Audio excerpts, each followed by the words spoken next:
You every time, bro. Caught me by surprise. Straightening It's great.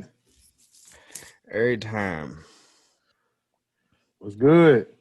Whew, man, I fucking low key just woke up and I'm still trying to get myself together. That's what's good. Nigga, you're not the only one. I literally took a 30-minute nap, bro. It set my shit for like 5:59. Bro, I woke up. I said, God damn, it's time already. Oh Yeah. man. And the thing is I think I was out for some hours too, low key. Mm. Nah, But you got that that good worst shit. part is if you don't never know when you went to sleep, you just know you woke up.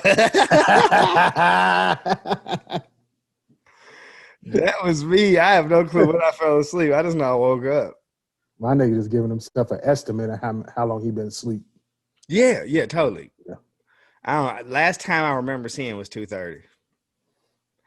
I don't know if I fell asleep shortly after that. I don't know if I fell asleep at that time. I don't know. It could be anything. Yeah. I think I was fake sleep at one point. I think I was fake sleep and it made me go back to bed. That's when niggas be trying to go to bed and they try to close their eyes and shit. Uh-huh. The niggas don't really be getting the sleep that they think they getting. Uh-huh. Yeah. That That's was me all the me. time. And then I went full bed. I said, I woke up. I said, damn, I definitely did go back to sleep, huh? Oh, well, here we are. Yeah. Nigga, I had to make a trip to the store just to like try to get myself together. Yeah. And I hate going to the gas station now, bro. Gas station is shit. It's a wild time. Every time it's a wild time. At the gas station I go to, Mm. uh, there's a nigga that works there. And I guess he's a apparent wrestling fan. So it's cool to like talk to him. But every time, my nigga. And like I'll be done ringing up and he'll still be going. So I'll still just be standing there and there'll be a line of niggas behind me, bro. I'm just like, man, we gotta end this, bro. There's like 5 niggas in this line Ready to just check out. staring, kind of like, man, if these niggas don't shut the fuck up. But I have no look. I don't know dude's name. I don't know nothing about him either. I just know I'll go to the gas station. I'll have one of these fucking wrestling shirts on, and then that instantly sparks a conversation as soon as it's time for me to ring up. That's how it always is, bro. And he will go. When I tell you he will go, that nigga will talk. And he'll talk and talk, and I'll just be standing there kind of like talking back. And then I'm like, all right, bro, I gotta head out. Then I just leave. Does that shit make you not want to go to a different gas station? Because I'm one of them niggas that be like, bro, niggas ain't just gonna sit and talk me to death. That could be something that I could be fully interested in, but I'm not here for a fucking 5-10 minute combo on it. No, it doesn't make me want to go to a different gas station. It just makes me hope I don't run into this nigga when I get there. You Or that know? nigga outside the gas station, because that nigga gonna have more time for you then. No. Surprisingly, like no bullshit. I want to say it was a couple days ago, man. Maybe 2 days ago. What's today? Whatever. Yeah, it was 2 days ago. I had seen this nigga at the gas station, but he was not working. He didn't speak to me. Interesting. But he was also bare chest. He ain't have no t-shirt on. And he had a bandana around his head. So he that nigga run it. Huh? That nigga run it. He run that shit. Yeah, he run that shit. Niggas going in there like, yeah, he run it. I think he was on a different type of time when I seen him. So it wasn't he ain't had no time to chit-chat. He was on a different type of time. Hey, anytime you see a nigga at their work establishment, bare chest with a bandana on, they on a different type of time. Nah, niggas is on demon time, nigga. He was about to pull that Booker T probably. That's why he ain't want to go say nothing. Somebody was gonna recognize his ass on the stick up, nigga. Like I know you. You're the same nigga talk to me about wrestling every time, nigga. I know you. If that nigga Booker T this job, bro, oh man, I'll be no good if I see that shit on the news. No, nigga, you be no good. Worst part is, bro, I don't watch the news, so I don't even know what goes on. Me neither. Hey, like local news, bro, I couldn't tell you. I find that shit on Facebook from like my friends and shit. And that's the crazier part is like niggas like I get on Facebook, but I don't like really be on Facebook. Mm-hmm. Like I be on there, but like I don't be like going through posts or nothing. I kind of just post, get about. If Mm, something's in my like, if when I cut it on, if something interesting is like the one of the first things I see, I may comment. If it's not the first 2 or 3 posts that's interesting, bro, I'm off. Like I'm not even gonna scroll. yeah. So usually when I get on, it'll be like somebody will post something and I have no clue what they fucking talking about, but I'll comment being a smart ass. And usually they'll try like they'll go in depth and I have no clue what they're talking about. So now they've gone in depth about some shit that I have no clue what they talking about. Niggas, hey, niggas was on Facebook the other day talking about some serious shit. I'm like, nigga, what the fuck are you talking about? He was like, man, it was on the news. And I'm just sitting here like, I do not watch this.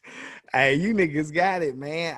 If it ain't on my fucking Twitter feed or my IG feed, bro, I have no clue anything local. Yeah, I would like have to if I see somebody talking about it, I'll go like search it. Like WKYT got a Facebook page or some shit like that. Nope, nothing You local, ain't even bro. got that. You ain't got that for you, huh? Yeah, because it be 9 times out of 10 it'd be RIP somebody, and I'd be like, yeah, I don't know that nigga. Sad. It's Mm-hmm. always sad shit on the news, bro. Always say it's always a nigga dead, bro. And it's like Mhm. I'm just. I mean, I don't want nobody to be dead, bro, but I don't recognize their name, so I just kind of Right. keep it trucking. Like, man, it sucks that another young nigga dead or a casualty happened. Like gun, you know what I Mhm. mean? Niggas is beefing in the city. That's usually all I see. Nah, it's what you gonna see every time. Niggas beefing in the city, and somebody ended up dead, and everybody's upset that somebody's dead. Yeah. No matter who it is. I think that's the one thing that always is interesting to me, because like I at one point I thought it was kind of like you live by the gun, you die by the gun kind of thing. But Hmm. like we've gotten to a new age where a nigga could have lived however he wanted to fucking live. And if he dies living the way he was living, niggas don't give a fuck that he died that way. They're just only upset that he's dead. And it's Hmm. like, yes, you must mourn the loss of a loved one or somebody, but it's kind of like when you play with fire, bro. You're gonna get burned. But instead of niggas trying to convince niggas to get out of that lifestyle, they kind of just like, why don't niggas put the guns down? And it's like, well, the way they were living was built on violence. Hmm. Like, you never want to see nobody die, bro, but help niggas get out that way of living rather than just be like, it shouldn't be this way. Like, no, niggas always gonna be that way. Always. You go deep enough in the ocean, you're probably gonna drown Niggas become products of their environment. completely. Mhm. And yeah, I mean, it sucks, but it is what it is, man. You either fucking deal with it accordingly or you become Statistic. yeah, man. And that could lead us into Top Dollar's verse in this Hit Row cipher because he was letting niggas know that where he Yeah. come from, Yeah. it's either ball or rapping or the streets, bruh. Nothing in between. Or you hear me out. You can do both. Get that get that big check. Hey, I'm gonna let you take the floor with this one because me personally, not a fan, but from what I've gathered from off camera conversations, is quite enjoyed this Hit Row cipher from I'm in, bro. Great American Bash. I'm in, bro. They not like the most over faction in NXT right now, Yeah, definitely. I give bro. it to you. They gave like nobody wrestling on the show, but they gave them a fucking slot to perform. And the thing is, I'm gonna do my research.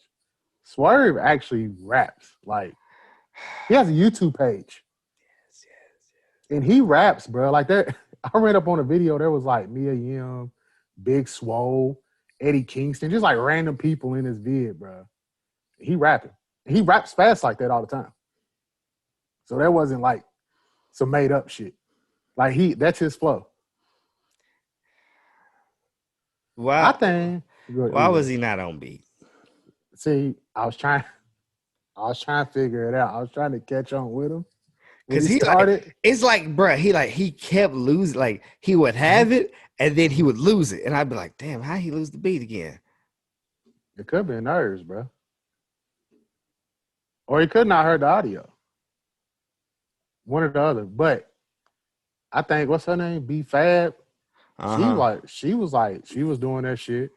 Hey, She did no, all right. they was all slightly off beat. So maybe they could Mhm. not have heard. I The mean, audio. it could be, it could be many things, my nigga. It's just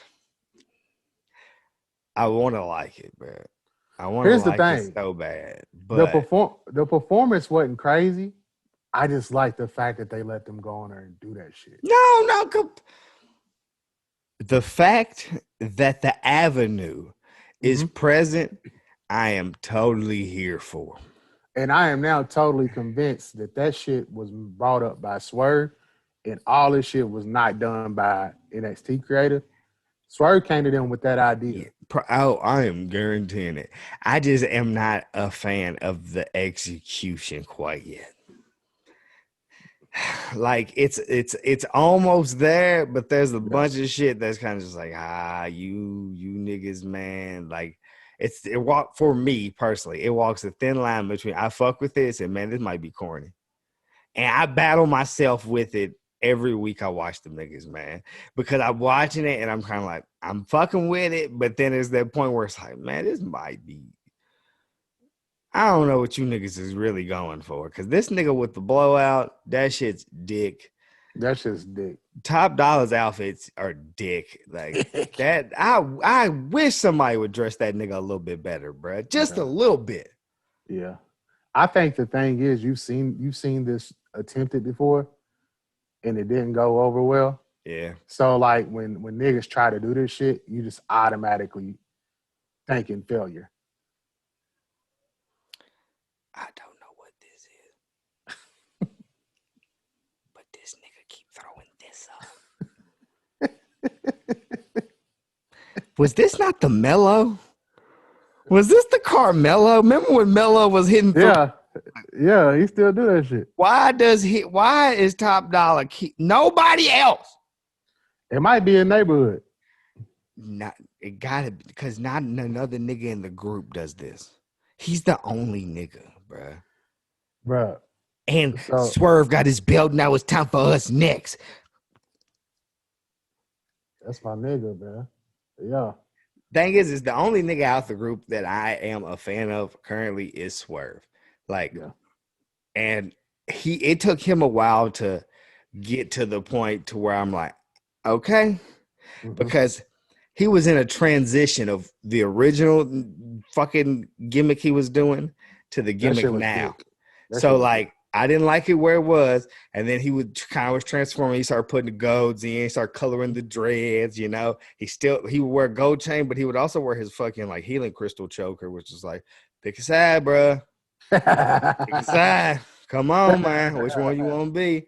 So then it's slowly growing. Like his character, I feel like has solidified to me, and with surrounding him with this group makes him more of a prominent gimmick. But it's Yeah. like we now have to work on the other niggas in the group to make the group gimmick more like solidified, where it's like, okay, yeah, these ain't just niggas with Swerve. These are actually like it's Hit Row. Well, I think they're gonna have Ashanti and Top Dollar go after the tag team titles. In which I don't know what Ashanti brings to the table, bro. His name is Ashanti Adonis or Ashanti Ashanti the Adonis. the Adonis. Yeah. So it's not Ashanti Adonis, it's Ashanti the Adonis. It might be Ashanti Adonis. I don't know, bro. It's some No, bullshit. but I don't know. Hey, you don't know. I don't know. Yeah, And it's one or the other. but he had the braids. He now has the perm or whatever. I don't know. It is DJing. He was DJing. He started rapping for a little bit. They all didn't he? Did he rap? He didn't Or he rap. did? No, he just DJ'd. Mm-hmm. He introduced him. That was it. Homegirl rapped, Top Dollar rap, and then Swerve did a freestyle. And then it seemed like he performed a song going into the Mm-hmm. ring. Mm-hmm. See, the song he was performing, I was more of a fan of that than his cipher verse. You talking about when they did the actual Hit Row song? Yeah, when he was in the ring and he was on the turnbuckle, I Mm-hmm. enjoyed it for a split second, and then it like for some reason I feel like once it goes on long enough, I'm kind of like, all right, this shit's stupid. But like for fucking 45 minutes, for like 45 seconds, bro, to like a minute tops, I'm kind of like, you niggas is going in. This is all Right. right. And then Right. it gets to that point where I'm just like, y'all niggas is still doing this, bro. Can we look? Can somebody run in? Can they be what the fuck? This ain't no real group. This ain't no like get out We of got here. because we got separated between like real rap and wrestling rap. But like even in the when they bring, let's say, musical acts to wrestling, like in how NXT does, like they'll bring Poppy and Mm-hmm. Poppy will perform, bro. Like like when it's the song starts and like 30 seconds to 45 seconds in, I'm like, yeah. But then like once it gets going, I'm still like, are you still perform? Like, nigga, get the fuck off the TV, Yeah. bro. I'm done with this by now. But it's with anybody. Like, you get a minute of me being like, oh, this is dope. And then I'm like, eh, you gonna wrestle or what? You Yeah, gonna we just need the theme song time, bro. Yeah, you're gonna put like, Not bro, not if the you don't full give song. the fucking from the time they walk through Gorilla to the time they get to the steel steps, bro, like at that you could cut it and I'm perfectly happy. Once niggas is like going on, I'm just like, oh shit, we got to the verse. Like, can we get up out of here? Like, There's hey, one dude that I like genuinely enjoyed when he did the whole song. It was a takeover with Adam Cole was one of the first won his first championship. And I forgot the dude's name, but he like did rap the and flow, undisputed. nigga. Yeah. And He he does smoked the that shit. whole, yeah, fuck him. He gone. Yeah, he gone. I know, Give he him the gone. boot. Okay, that Yeah. nigga the boot Bro, scooter they, boogie, they nigga. Fuck out of here, they nigga. actually gave him the boot twice because he was part of the Oh, they first cuts and they fired brought him him off back. the Twitter team too. Nigga, they fired him off the digital. Not only did they fire him as his, like I guess he had a bunch of roles. They fired Mm-hmm. him from every role. Mm-hmm. It was kind of just like, Yeah, he done. and he don't even have like a gimmick that you can like put on in another company. It's kind of just like, all right, man, go see if fucking Bleacher Reporter hire you. He could be Why Pat you just get weak for it? because why Bleacher Report, bro? Who else? He could be Pat McAfee's nigga on the show. That'd be a little move. Pat McAfee ain't starting nothing going on, bro. Be cool. He got his commentary gig on SmackDown and he flourishing. He says, He fuck, going off. fuck everything else going on. He don't give a fuck about none of that. Yeah, he going off for sure. Yeah, fuck it. He loves Shinsuke and Rick Boogs. I hate fucking what's his name? Rick Rick what? Boogs. Rick Boogs. I hate that nigga. I hate that nigga with a passion, bro. And I'm trying to figure out if they're making us want to hate that nigga. Are they making us dislike him on purpose? No, Because because that. they bring like we got Sad Boy Corbin, right? So my nigga went from King Corbin to Sad Boy Corbin. Totally cool with me, bro. If you want to remarket Baron Corbin and maybe turn him face or whatever, They need to. I'm completely fine. Baron Corbin's been a heel since nigga we've been introduced to Baron Corbin, Mm-hmm. and that's been like it damn near 7 years, bro. Like Mm-hmm. 7, 8 years. Like we've had heel Baron Corbin in different stages of Baron Corbin too. Yeah. Lone Wolf Baron Corbin, Constable Corbin, fucking King Corbin. Now we're gonna turn the page. We're gonna get Sad Boy Corbin until he becomes him's new self, or he's a face. And at that point, the nigga may get a championship run. Something like Possibly. my nigga. Didn't he win the Andre the Giant Battle Royal? Mm-hmm. He's won the Money in the Bank. Mm-hmm. He's won the King of the Ring. It's Mm-hmm. like my nigga has accolades. But he ain't won no belts. Why? His character ain't really. Lone Wolf was cool, but after like it You Constable and you all that other can't tell shit. me Corbin has not been a staple in whatever Yes. show he has been in but like he's always in the title picture. Mm-hmm. Like he plays a major role in the title picture and has been for at least 5 years. Mm-hmm. but was never given the opportunity to be champion himself, which is weird. Because even as a short run, you would think you would give the nigga a run. Like At least the IC title. that, like, you know what I mean? Mm-hmm. Like any mid card championship, shit. Right. Did he win the 24/7 championship? Probably. Who ain't won a 24/7 championship? I haven't yet. But that's on the cards. If fucking Peter Rosenberg can win it, nigga, give me my chip. Give me a run. Nigga, and my shit gonna be short as fuck, bro. I'm gonna win it. I'm gonna get up. I'm gonna take off running. I'm gonna slip. Somebody's just gonna come pin me. I'm gonna be down on the ground. Like, damn it. Bruh, let me tell you why me winning a 24/7 championship not a good idea. Because Why? I'm gonna treat that shit like it's real fighting, nigga. That's how They real. gonna get you up out of here. If a nigga try to fucking take the belt from me, nigga, we throwing real hands, bro. They gonna have to pin you like Sting pin Jeff Hardy, like the real joint. It's like, damn, he really fighting to get up, eh? Yeah. Yeah, niggas is gonna have to fucking. I'm about to get pinned by multiple people. Pause. Because nigga, I'm throwing real hands at niggas. Man, have you ever seen it? I want to say it was the pay-per-view at Rupp Arena. I think it may have been that Backlash pay-per-view at Rupp Arena, where the whole pay-per-view they lit like it was the Hardcore Championship at this point, where the whole pay-per-view, the Hardcore Championship was on the line. So like through before every match and damn near after every match, they went to a segment where a different motherfucker wins the belt during this pay-per-view. I want to say like 10 different motherfuckers win the Hardcore Championship this pay-per-view. That shit is super entertaining. If they brought that theme back one time for the 24/7 championship, where it was just like all hell breaks loose and every fucking segment is just somebody pinning and winning and taking off running and shit, I'd totally enjoy it. Yeah.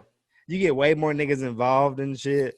Like it would be, I feel like that would be interesting to have like Ricochet and them niggas in it because like they'll do some flips and shit, get out and then boom, clothesline from fucking Otis, 24/7 championship.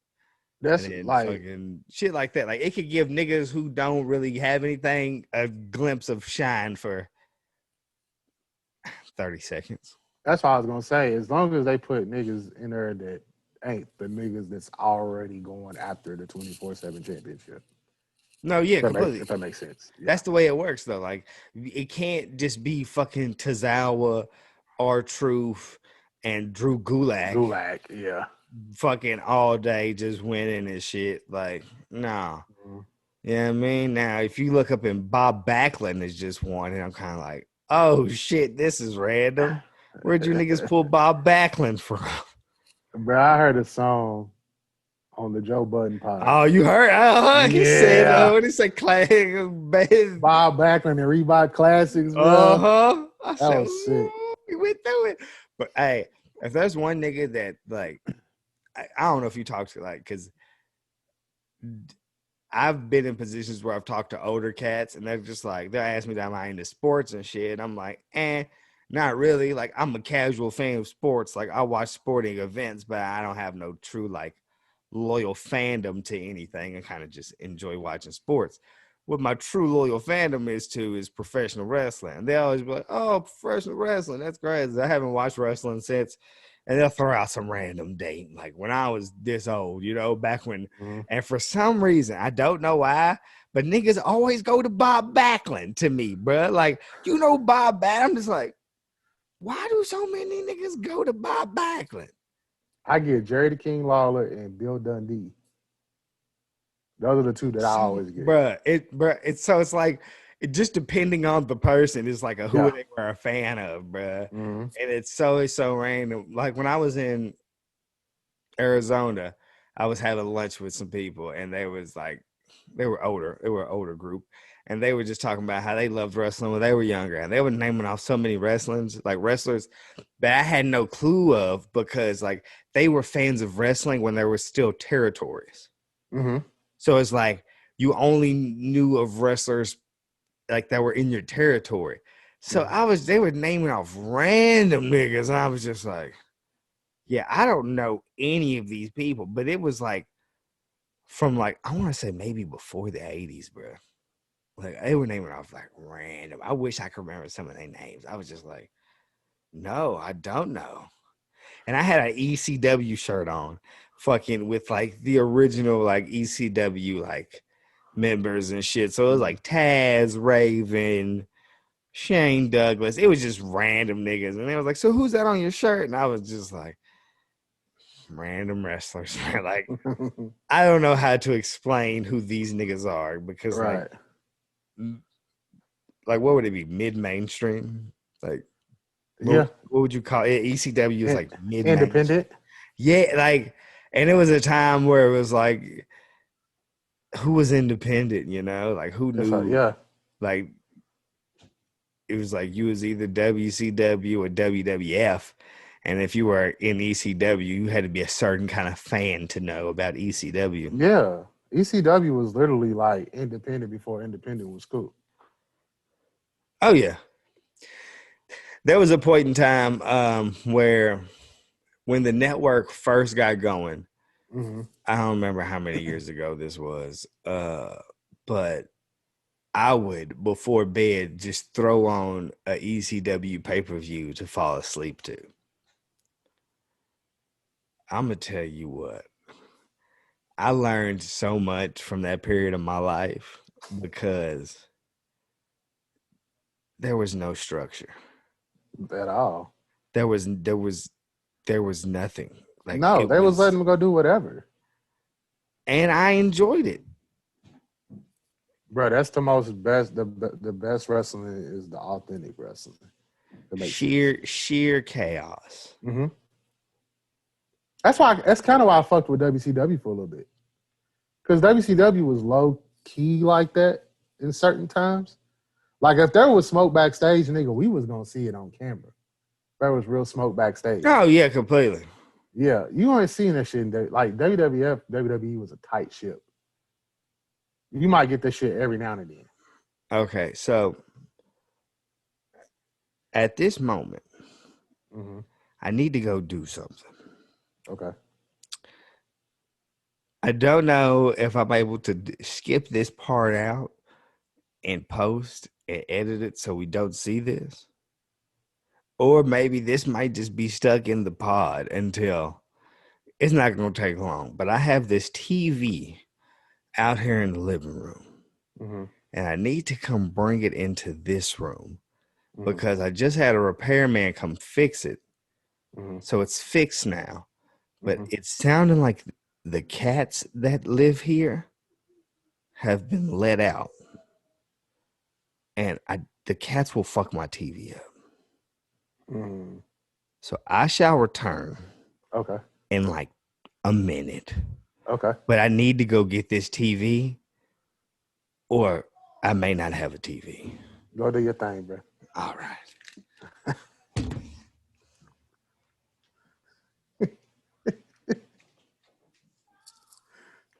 This nigga be doing some of the wildest shit.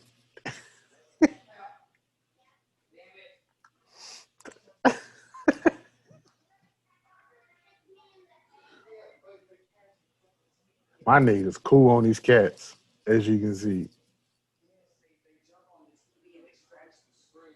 And he not trying to get that TV fucked up.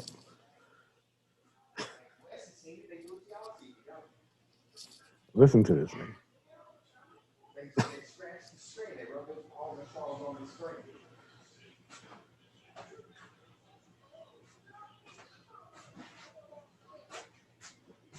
Oh shit! Why y'all in here? I'm recording my fucking podcast. Like, god damn, boy. Y'all let the fucking cat in. Go. Come on. Come on, boy. I don't even know if the little one's in there. Oh, I'm ready to get shit up. Oh. What a time. I'm back. What a time. Hey, bro. I'm definitely gonna have to figure out how to cut that shit. Bro, that was some of the funniest shit that I've heard today. Bruh. That whole sequence, bro. Your TV cool?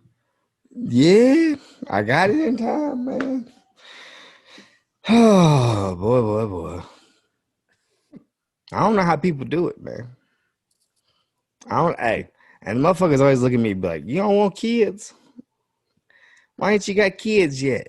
And it's like, bruh, I have way too much shit I value that I have not got to the point to where, like, if something happens to it, I'd be okay. I think Surprise- that's the reason I ain't had kids yet. Surprisingly, bro, it ain't even that crazy. As long as you discipline, not even like not whoop ass, but as long as you like let them know what not to do, bro, they not gonna do it. Like my daughter ain't never broke no shit of mine.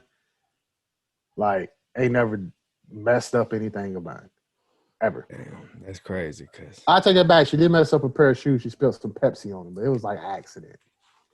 Pepsi. And I ain't one bitch since. It was some Kyries. They was all white too, bro. They sitting in the box right now with Pepsi stains from 4 years ago all over. That's crazy. Yeah. That's crazy as hell. Yeah, man.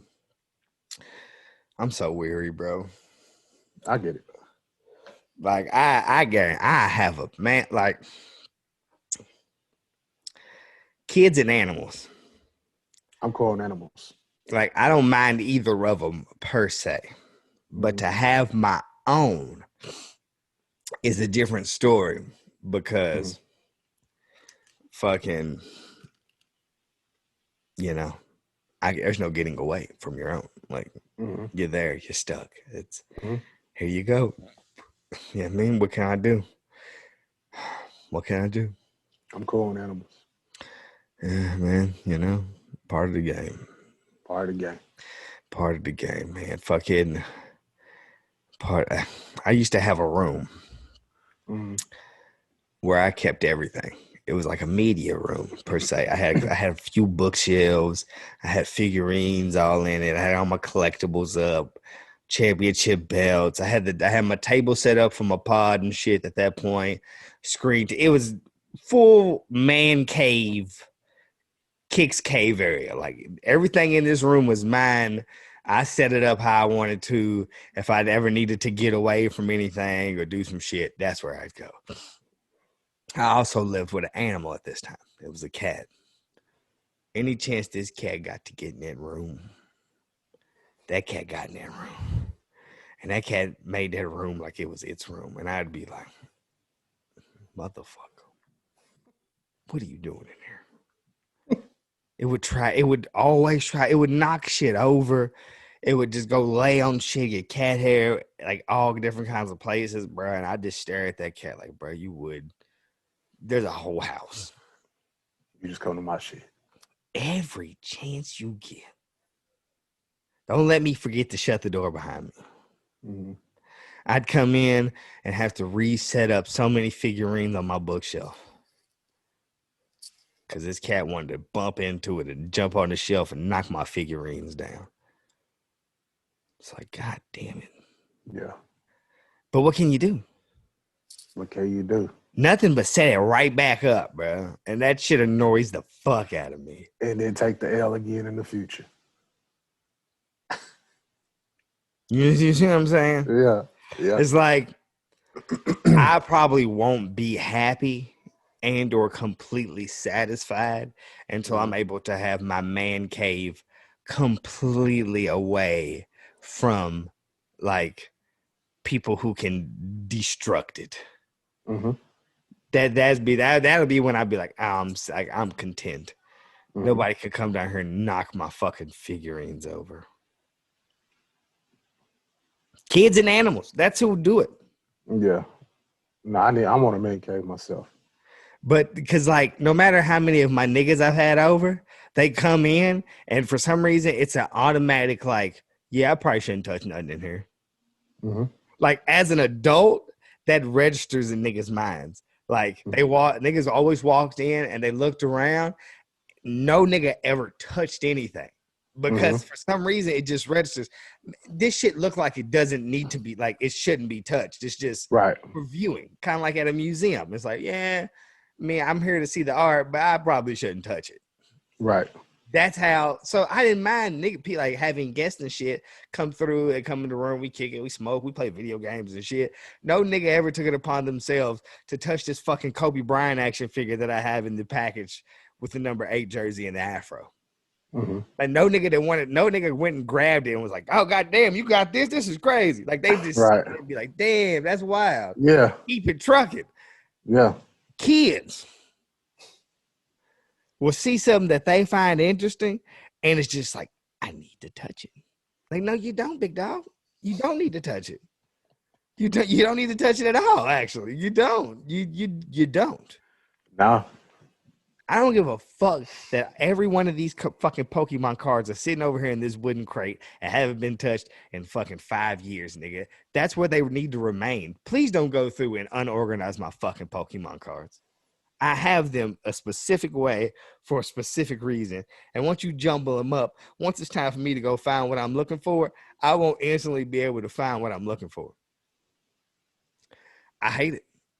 Yeah. But it's the same thing with me having my shoe collection currently at my parents' house. Because my shoe collection is currently at my parents' house in their laundry room. We have somebody that lives in the basement of my parents' house. Every time I go to the laundry room, it feels like my shoes are moved around and touched. And it's just like, I know that feeling, bro. What are you niggas doing with touching my shoe collection?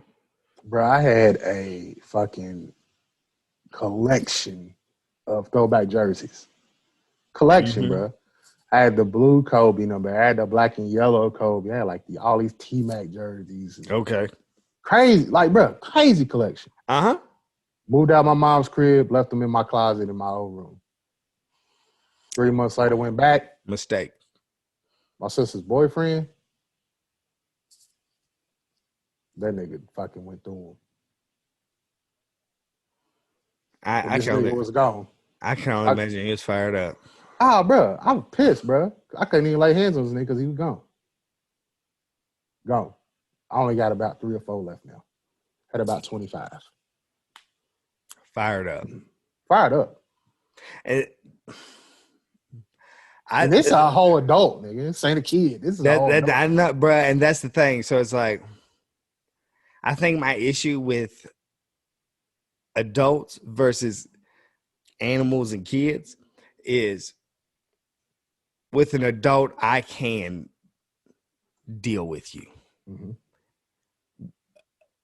Kids and animals, I feel like you don't necessarily know better enough for me to lash out at you. You just unknowingly do it what you want. But as a grown ass man or woman, me and you can have a conversation about my shit, bro.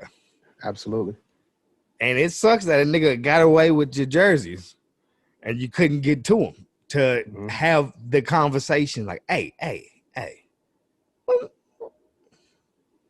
you ain't buying none of these. At all. And your affiliation with my relative doesn't give you permission to deal with any of this. No. Nigga, hey, I have suffered the loss of a collection before. Me and my family went on vacation one time. I came back. Something had happened. My room is underground. So it was either the room had got flooded. Something happened. A mishap happened. And I came back to a collection of 70 or more hats gone. Ruined. Completely. Like destroyed. Oh, I suffered that loss, bruh. And that's what led me to literally only having a singular hat. Because I know that I understand, bro. Losing a collection is not anything that anybody wants to actually go through. My nigga, because you build the collection for a reason. And then it just goes. And the shit that you like.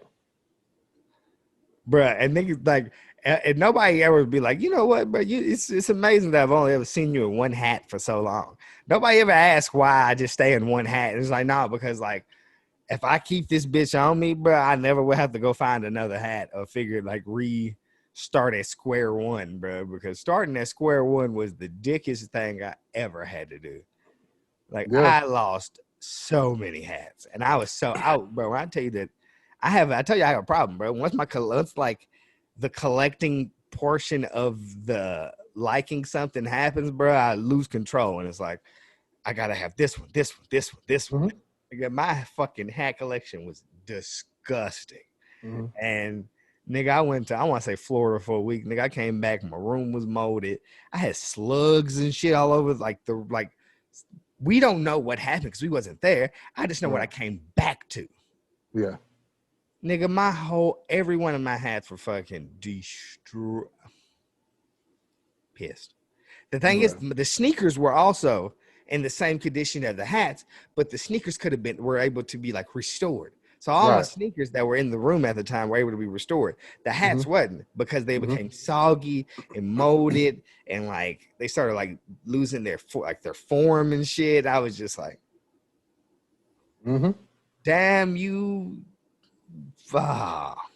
man. Now you know how I am with sneakers, bro. That's something happened to my sneaker collection, man. And that's the only thing that like I suffered the pain of losing a collection, bro. That's what makes me so weary of like people or certain things being around my shit, because it's like, bro, I don't want to go through it again. Like I've been there, and please don't let me go through this again. Nah, that shit would be catastrophic. You ever seen Don't Be a Menace to the South Central while drinking your juice in the hood? Yeah. When damn, what's the Wayans name? Not Marlon. Marlon or Sean? Sean. When Sean shows up to his girlfriend's house and she got all them kids and he's crying and shit, and he just starts swinging and he just starts popping them little. That's me.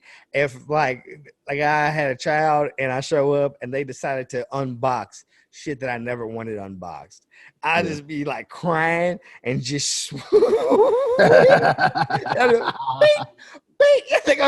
oh man, they're gonna set my ass down for a couple years, boy.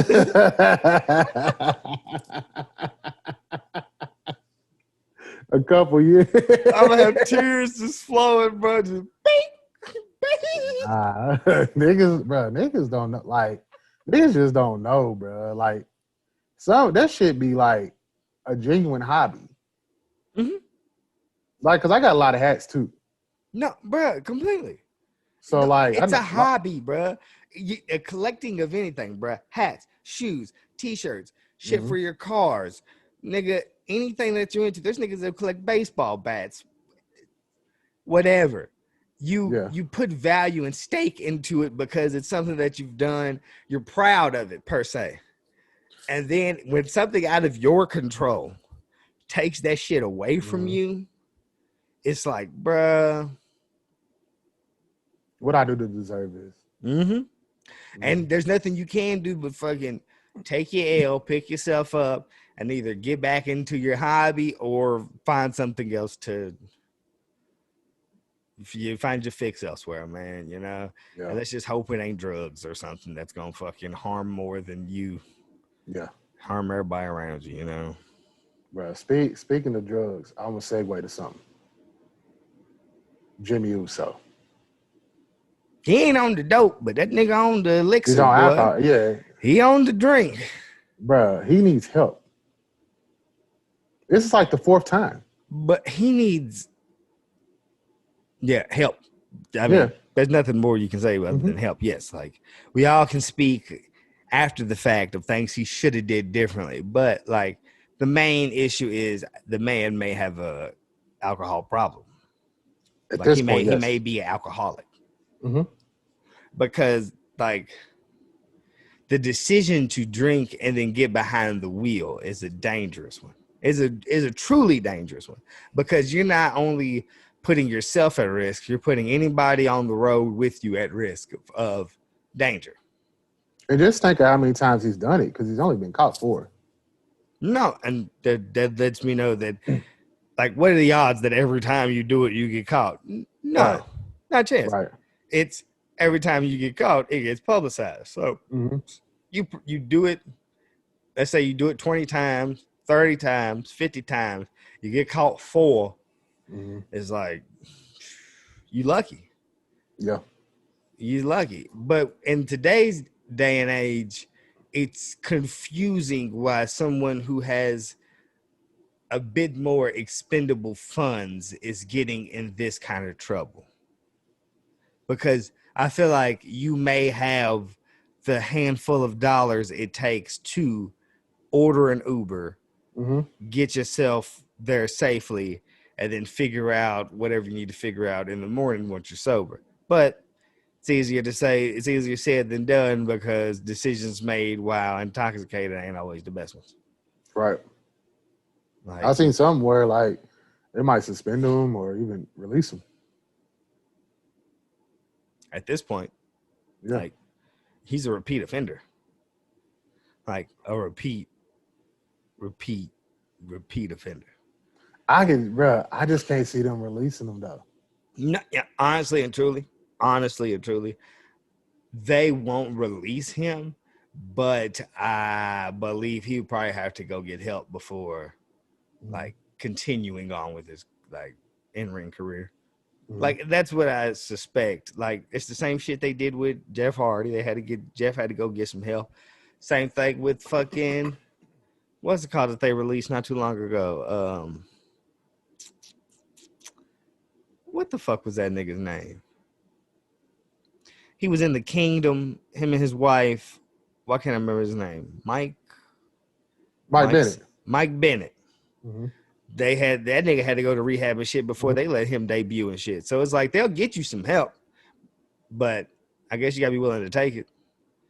So he could probably have to sit down 6 to 8 after Bring being back main event. Bring back main event, bro. He was just injured and was out 6 to 8, right? He's out a year. 12 months. He was gone off a leg injury Since last WrestleMania. That's where he got hurt at. It's not worth it. It's not worth it, especially since like you're literally getting to the point to where your job is getting to normalcy again. Y'all getting back on the road, fans, this, that, and the third. Like you're getting back to what you love to do, and you pull it from yourself because you wanted to drink and drive. Yeah, it's crazy. It's sad, bro. It's sad. It is, because he like you said, the only thing he can get is some help. Like that's what he needs. Like nothing else will do him any good but some help. So I wish him the best, bro. Yeah, get some help, because it's different when you have like your family lineage behind it and everything. Like you representing this big ass portion of professional wrestling. Like you're fucking representing that Samoan family dynasty or whatever. So it's like, come on, you can't be out here doing this wild reckless shit outside of wrestling. Like, bro, you're gonna tarnish the reputation. But shit, didn't one of them die of a drug overdose? Or was it like heart attack? Or was it just like heart disease? You talking about Umaga? Yeah. I think it was heart. Heart disease? What did Rosie pass from? Same. Heart shit? Yeah, see. It's a dangerous game. Yeah. Which would probably lead me, like, with that running in my family, like, which probably would lead me away from the alcohol and the drug usage and shit like that. If we already have, like, pre-existing health conditions, like, I would. Yeah. But when you're not the head of the table, man, do niggas actually give a fuck? That's why you gotta acknowledge him, bro. You got to. You got to. You got to. And if I see that nigga in Fast 10, bro, I wouldn't be upset. I was just telling my wife about this. He only said he had like a few years left. He's gonna try to go into acting. He ain't got it. He ain't got it. He ain't got it. He got that cameo on Hobbs and Shaw. What's your opinion? I don't. Well, he's not good on the mic. He is now, maybe. He wasn't. Is he good now? He's okay. The story that he got going right now makes him look better on the mic than what he actually is. But given some lines and the fact that your cousin's one of the biggest Hollywood stars, there could be a role for him. I ain't gonna say it's a prominent role. You ain't gonna get no main characters, but he was in Hobbs and Shaw. I'm assuming he's gonna probably be in the next one. There's gonna be a 2. Um, I haven't seen Hobbs and Shaw. The last anything from Fast and the Furious I've seen was Tokyo Drift.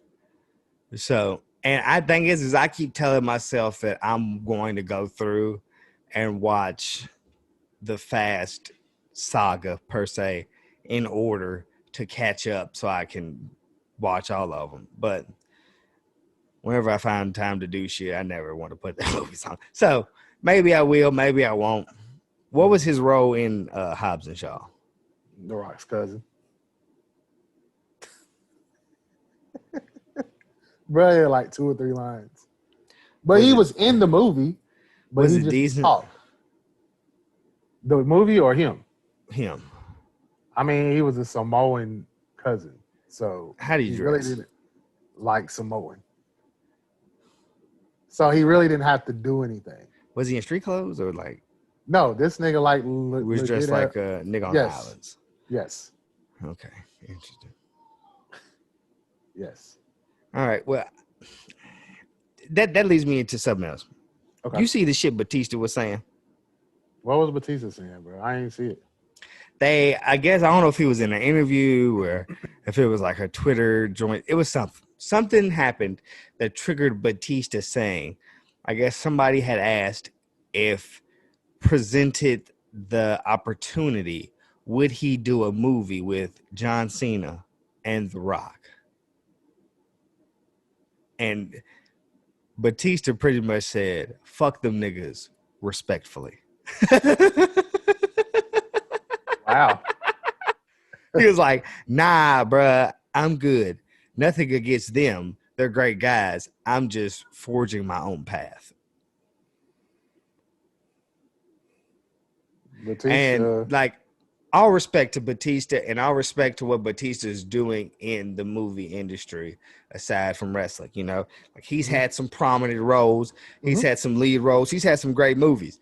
But to say he wouldn't want to do a movie with The Rock is crazy as hell, because that's why I was surprised. The Rock is box office gold, my nigga. Box office gold. Like, he was the highest grossing actor last year, bro. If it has The Rock in it, you're guaranteed some money, my nigga. Yeah.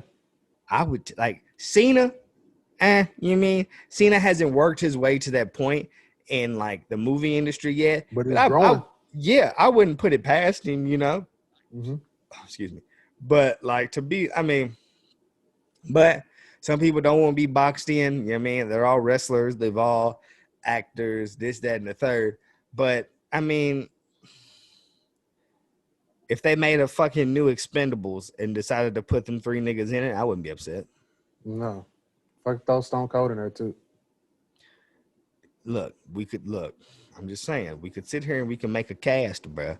Matter of fact, not the Expendables, but I would like to do a movie with them niggas. What was it called? Where they was robbing the bank? There's like 8 niggas robbing the bank. With T.I. and them and Chris Brown and no, nigga, not fucking with not the joint with whoever Rihanna in that. No, not in the movie I'm talking about. The movie you're talking about is like, I put 3 holes in your head like a bowling ball, boy. Not that movie.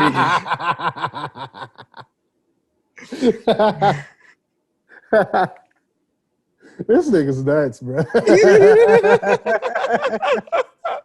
Why? Because like, was that scripted? I mean, did he improvise? Was that off the hip?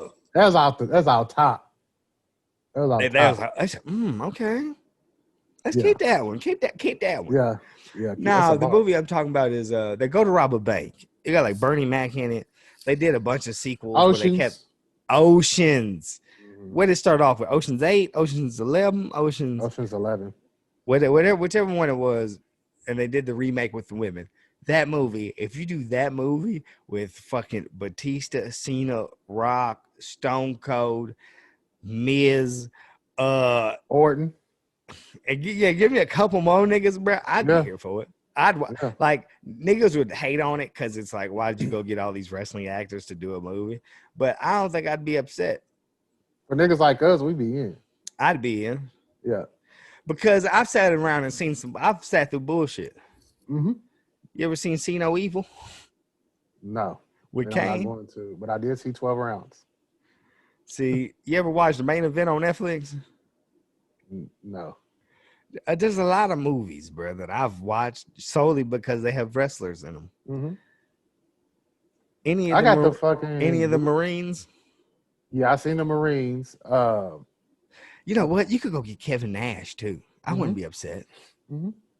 What's the He does some alright acting. what's the movie Stone Cold was in where they threw the fucking grenade a whole football field into a helicopter at the end? Man, what was that? I got the movie on Blu-ray. I'm trying to see if I can see it over. The thing is it wasn't the one where they was like doing like they was like deadly hunting niggas and shit. Yeah. Yeah. Man, I've seen that movie on USA so many times, bro. It's like they going out, you gotta kill everybody on the island. It's like Deadliest Game or something. It's a game, yeah. Oh man. Hold on, let me see, bro. I got it right over there. But I know the movie you talking about, bro. And you know what? How do you feel about Stone Cold Steve Austin's acting? Is he not the same nigga as he is in the ring? No, he's the same nigga. Everything. He's typecasted. He's Stone. Like they probably said. And for the role of Stone Cold Steve Austin, who we have up next? Yeah, we have a Stone Cold Steve Austin auditioning for the role of Stone Cold Steve Austin, bruh. And he just goes in there and goes, "Give me a hell yeah." Yeah. And they like it. You got it. And except for when Longest Yard. Yeah. They said, all right, they said, give me your best nigger. And let's see. Yeah. Nigger. He said, that's it. Yeah. You got it. You got the role. Yeah. The movie's called The Condemned. That's what The Condemned. Yeah. Yeah. Yeah. He threw that motherfucking grenade a whole football field. You could put Edge in there. Edge got some acting chops. Yeah, he was in that sci-fi shit. Was it Arrow? Yeah, Edge was in Arrow. Or was it something else? He had a whole nother show too. Cody Rhodes was in Arrow. Okay. Stephen Amell. Cody Rhodes. Edge was something on sci-fi. Edge was, yeah. He was like the main character of the TV show. Yeah. So he got acting. He could put but Big Show. I'm out. You put White Barrett in there. See, that's one. Yeah, Stu Bennett. I'd put Stu in there. I'm not putting Big Show in there. Big Show's out. Nigga, you know how I feel about Big Show. Unless he's in there doing the well. Yeah, that's when. Hey, the thing is if you put Big Show in Fast 10 and they had an 18-wheeler just driving by, and let's say like Big Show's car's just like broken down on the side of the road, and why is that they fucking the 18-wheeler's flying 100-some miles an hour, and they fucking fighting on the 18-wheeler doing some crazy shit. As soon as they blow past the Big Show, who's like stranded on the side of the road trying to get their attention, he just does the well, and the fucking goes off. You know what that's gonna be? I would, huh? You know what that's gonna be, my nigga? What? It's gonna be a waste of a salary. They could have kept whatever they was paying that nigga to do that. You say that, bro, but the pop in the theater gonna be crazy. You think so? Maybe. I plan on going to see Space Jam in the theaters. I am too. I went to go see Fast 9 this past weekend in the theaters. I'm gonna go see Space Jam too. Yeah, I think I'm gonna go see Space Jam in the theater, man. I think that'd be my first movie returning to the big screen. Bruh, so we went Friday night. And bruh, there was just me and her in there. Mm-hmm. Theater was empty. It was just us two. At 9 o'clock at night. Mm-hmm. That's how I like Regal. This was at Regal, bro. I like it. Oh no, I was cool because I could sit wherever I wanted, but I was just surprised by that. Oh, when you in an empty theater, how tempted are you to do some inappropriate shit? I thought about that. See, hey, you be so tempted, but it's like, yeah. I also thought about some creepy shit, like, what if a nigga come from the fucking bro, with a gun or something? There's both sides of the spectrum, bro. Like, it's either like, oh man, we could cut up in here, man. Something could happen, and I'll be the only fucking victim. Yeah. I've had it, bro. I used to go to the movie theater early bird by myself. So like I'd Mm-hmm. catch like the first Same. showing solo. It'd be on the Mm-hmm. weekend because I wasn't working weekends. So like I'd be there 9 in the morning, first showing, and I could catch a brand new movie for like $6. You know what I mean? It's like it was Mm-hmm. love. But I'd be in there solo, and every time I go in there, the thought will cross my mind like if something happened in here, like I'd be in here dead by myself. Yeah. And there was at movies 10 where I would go at. So for the Uh-huh. early part. So I be thinking the same shit. And that's always the weird. I don't even know why them thoughts like that cross my mind. Like, damn Because it. we seen it in a fucking theater full of people. Mm-hmm. That's why But then I start coming to terms with like niggas that want to do shit want to leave a mark, bro. So like, if you bust in a movie theater and there's only one nigga in there, it's kind of pointless to just go ahead and gonna get it's G like passed. You gonna get G passed, bro. I might, and that's the only thing I can hope for. Because if a nigga come through and is like, it's only this nigga, like, fuck it, I'll come back. Yeah. You know, That's some wild shit. That is some wild shit, hey, bro. because on some G, like, in all actuality, like a Yeah. nigga bust into a movie theater. I'm the only one sitting there with my large refillable corn and my fucking cherry Coke. And he decides to take me out, and then they find me in there dead by myself. They're not gonna think a nigga came there to just assassinate people and kill me. They gonna think that I had some beef with a nigga, and the nigga took me out in the theater. And that's the worst part, because it's like, nah, I ain't have no beef. I'm just drinking this fucking mix of blue and red slushy and eating my popcorn. And a nigga thought he was gonna come kill a crowd and just killed me, bro. Don't But be that's what they looking. gonna think. But they gonna think that they gonna look for niggas I have problems with, and it's not gonna be niggas that Yeah. I have problems. I ain't got problems with nobody.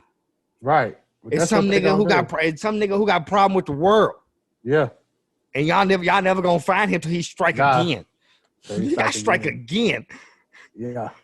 But what if he got a timing issue, and every time he go to strike, he just keeps catching niggas in there with only like two, and it's like, hold on now, do these string of events are they correlated, or is it just random? Is it like, the serial early bird special killer, nigga. and he just keep getting one or two niggas at a time? Man, Hey, hey, Rip. speaking of, we gotta get into some wrestling, but before we get into some wrestling, I started iSniper.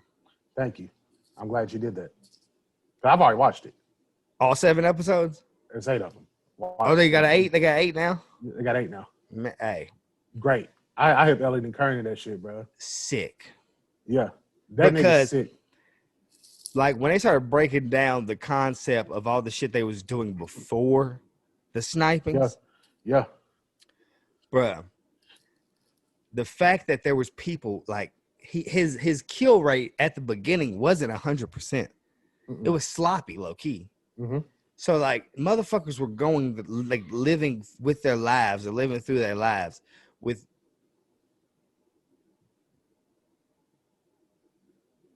Did somebody cut the air on?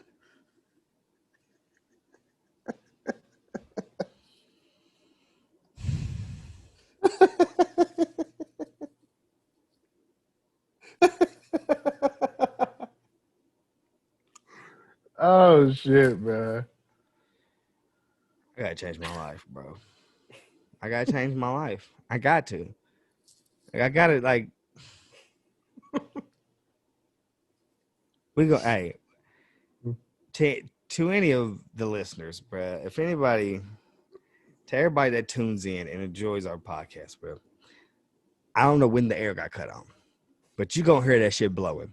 This microphone's gonna pick that up clean as day, so that you just gonna hear through the whole pod or whenever that kicked on to the end of the pod. I apologize, because what else can I do? Bro, this is gonna be the funniest pod that we've done so far. I already got up once, and I'm gonna have to try to clip that out because I was. I don't hear it. I don't mean, hear it. We're gonna see, because Is it I flowing heard right now? Yeah. Yeah. When it's quiet, I can hear it, but it's not loud. No, it's not. But shit, when you're sitting here enjoying this pod with your headphones in, you're gonna be like, "What is that noise in the background?" Yeah. Hey, I'm telling you, I know because I've been through it with the previous pod that I was doing, and motherfuckers wouldn't even cut the fucking air on because they're like, it's so hot in here. And it's like, nigga, They don't care. They don't care, bro. That motherfuckers don't care, bro. And that's the one thing that trips me out, bro, because it's like this shit take off and we start making a good bag from it. Niggas want to reap the benefits of the bag, but they don't want to sit through it being 70 The degrees in the struggle. house for 2 hours to get this off the ground. The struggle. And they ain't even doing nothing, nigga. I'm the one sitting here doing all the talking and all this other shit with these lights and shit on me and shit. Nigga, if I can bear through it for a couple hours, my nigga, go crack a window. Struggle to shine. Damn, I don't even know what I was talking about, bro. We was talking about our sniper and how sick these Oh niggas yeah, but I don't even were. remember where I was gonna bring the. I was gonna tie it in. I don't even remember where I was gonna tie. I just know that nigga wasn't killing people. That's what it was. And I don't even know what I was talking about. Like, I don't know why I was coming to this point, but the fact that nigga wasn't killing people and they don't know who was killing them, like attempting to kill them, and they had to live with that was kind of sick because it's like somebody attempted to kill me and robbed me and then took off, ghost in the night, and I have no rhyme, reason, or what. Like, so now I have a continuous looking over my back because nigga, I got shot in my fucking stomach and almost bled out to death and got robbed, and I don't know who it was or why it was. Like, I had no beef with nobody. I have no issues. I was just catching a random movie by myself at 9 a.m, and a nigga decided to come through and try to take me out. It's a scary thing. That doc is probably top 3 best docs I've ever seen in my life. It's like I'm not through it yet, but where I'm at, it's just crazy because like what's really crazy is if one thing goes different, maybe none of this happens. I know. 100%. saying? No, 100%. Like, if one thing in a child's upbringing, like, shit goes differently. You know what I mean? Or the adult. And one thing goes different in the adult. Then, like, adults. There's so many, like, if the thing with him and his family, like kids and shit, if that went differently, maybe this wouldn't happen. If the way the boy was treated in his younger years before coming to America and shit was differently, maybe this shit wouldn't have happened. Like, so many people's lives would have been affected differently if one thing went differently. And it's just like, it's crazy to think because until you view or watch something or something that opens your eyes or mind to the fact that, like, if you move slightly differently, a lot of shit can go completely different. And so it's like you watch shit like that and it makes, like, I don't know about you, but I watch shit like that and it makes me become more conscious of maybe how I fucking react to things or how I like treat individuals who maybe like they don't know any better. They can't, like, I don't need to like snap or talk crazy to you. It's like maybe I need to treat you with a little bit more compassion because you're not receiving that properly, probably. And that can, you receiving no compassion or somebody like caring or talking to you or giving you an understanding of shit, you can be manipulated by somebody into thinking like they care for you or love you solely to get you to do some malicious things to other people. And it's like, if you got somebody in your life that keeps you away from that or informs you that, like, hey man, it ain't always so bad, like this, that, and the third, bro, shit can go completely different. And like in 2 hours, watch that, like that shit never crossed my mind. Like, it's just it's like it's just giving someone a different view, outside of what they regularly see. Because you watch that, and it's like the kid went through so much negativity in his younger years, bro. With, I guess, like they said his mother was abusive, and like his mom and his pops went through whatever, so they got split, and like his pops really was like there for him, but he couldn't be around his pops that much, and his mother was being extremely hard on him. So then when he goes to someone else who is seeming like a father figure and is treating him how he felt like his father was treating him, he was thinking like, oh, okay, like boom, I'm in a good place. He would not, like, he not thinking that the nigga that's doing all this shit for him is slowly manipulating him into becoming a fucking killer. That's crazy. Nah, it is crazy. And the nigga that's doing that is doing that to get payback. And it's like, bruh, like, And he's using a kid to get the payback. He's just giving instructions. mm-hmm. The kid's doing the execution. Doing it. Bruh, it's crazy. Yeah. Crazy, man. So, you mean, watching shit like that makes me like lead with a little bit more compassion towards everyone. Like, well, because that's what you're supposed to do. But when you get so caught up in the way of life, you know, it's like, I got to take care of me and I'll take care of the world second. But you got to keep them together, like at the same pace. Like, you got to look out for you and you got to look out for everything around you. So let's stay right there, because that right there, what you're saying, along with the documentary, forces me to bring up another documentary I seen on Vice. And that's the China joint. Okay. Have you seen that? I started it. I ain't get through it all the way. I didn't realize but the 2 hours is like, God damn, you niggas are asking a lot from me. It took me 3 days to watch it, but I finished it. So it's kind of the same situation of what you're saying, as far as giving someone a different view of how to in handling them differently, so they won't react the way that people expect them to react in a bad way. Right. So the reason why I say that is, so China was in the WWE and she was just neglected. She didn't really have no family. She didn't really talk to her moms. Ain't talked to her moms in like 30 years. So instead of having someone there, because X-Pac was shitty to her. Right.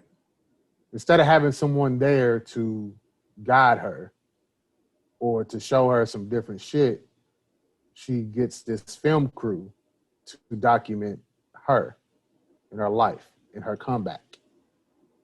And one of the main fucking directors was on drugs. It was doing drugs with her during the doc. Oh, man. Yeah. So it's like a doc within a doc. It's a documentary on the documentary that they were supposed to film for her. They were supposed to. I've seen some shit like that before. Okay. That shit's crazy. I don't want to tell you too much about it because you ain't seen it yet. But when you see it, bro, there's gonna be so much disappointment in the people that she was around. Oh, I can, bruh. Like, what I know about her career, I can assume. Like, because I know bits and pieces, like here and there, just from reading articles and this, that, and the third, where like the people who were supposed to have her back wasn't riding for the set. And and it's the name of the game, bro. The way Triple H did China was, I added Triple H. No, the way Triple H runs his business, Triple H is making sure Triple H is good. Yeah, and that's what it was. Like that's all it is. Showing. That's all it is. Like, Triple H in the WWE, the way they treated that woman. Well, because we can argue she's the best women's wrestler ever. Oh yeah, but I gotta go pee. I'll be back. All right, I'm struggling today. This is a raw episode today. Raw and candid. But I definitely recommend y'all check out the China documentary on Vice. This nigga you can hear everything this nigga's doing right now. But go check out that China doc. It's on, I think there's an app for Vice TV, or you can like go on YouTube and probably find it.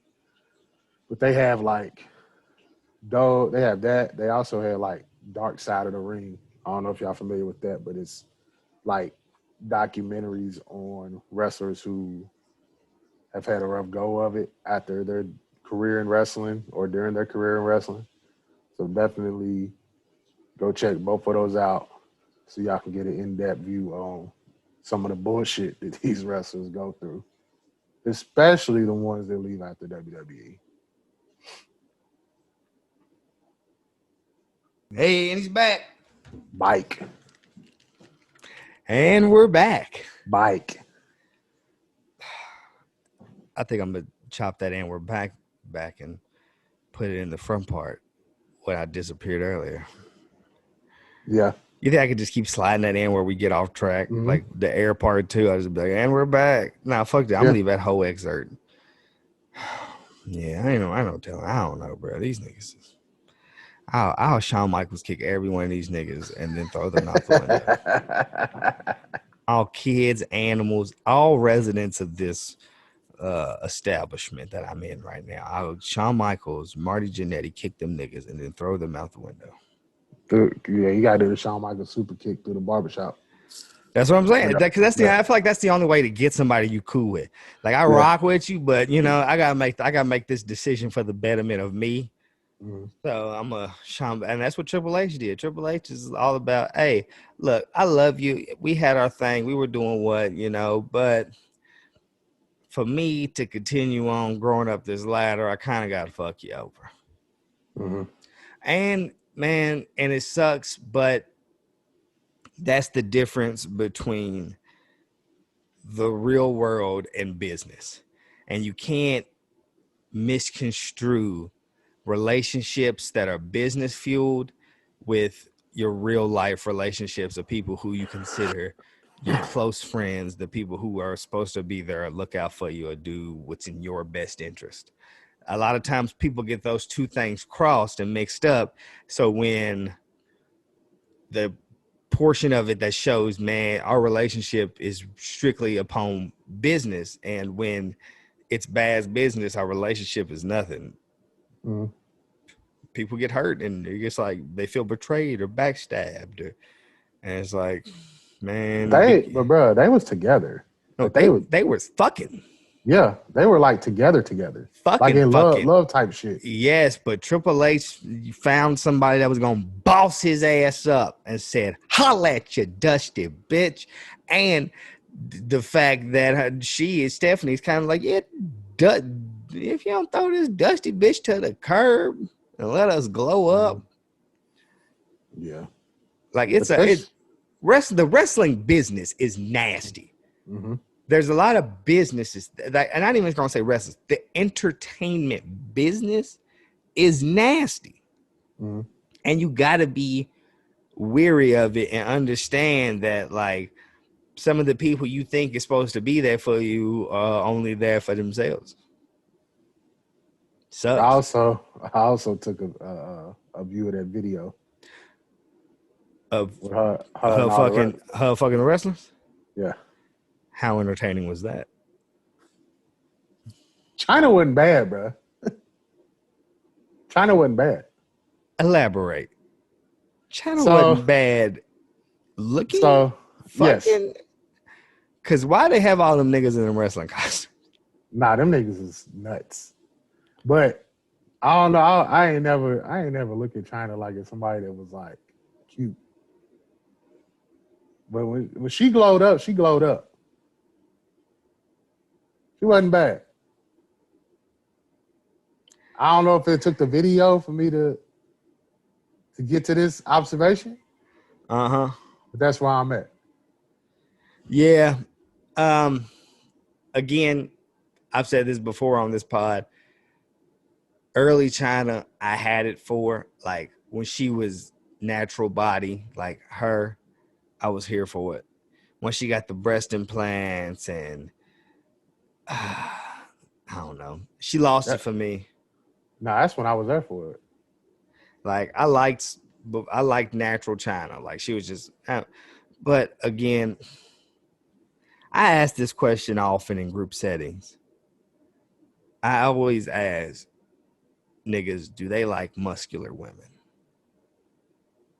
No,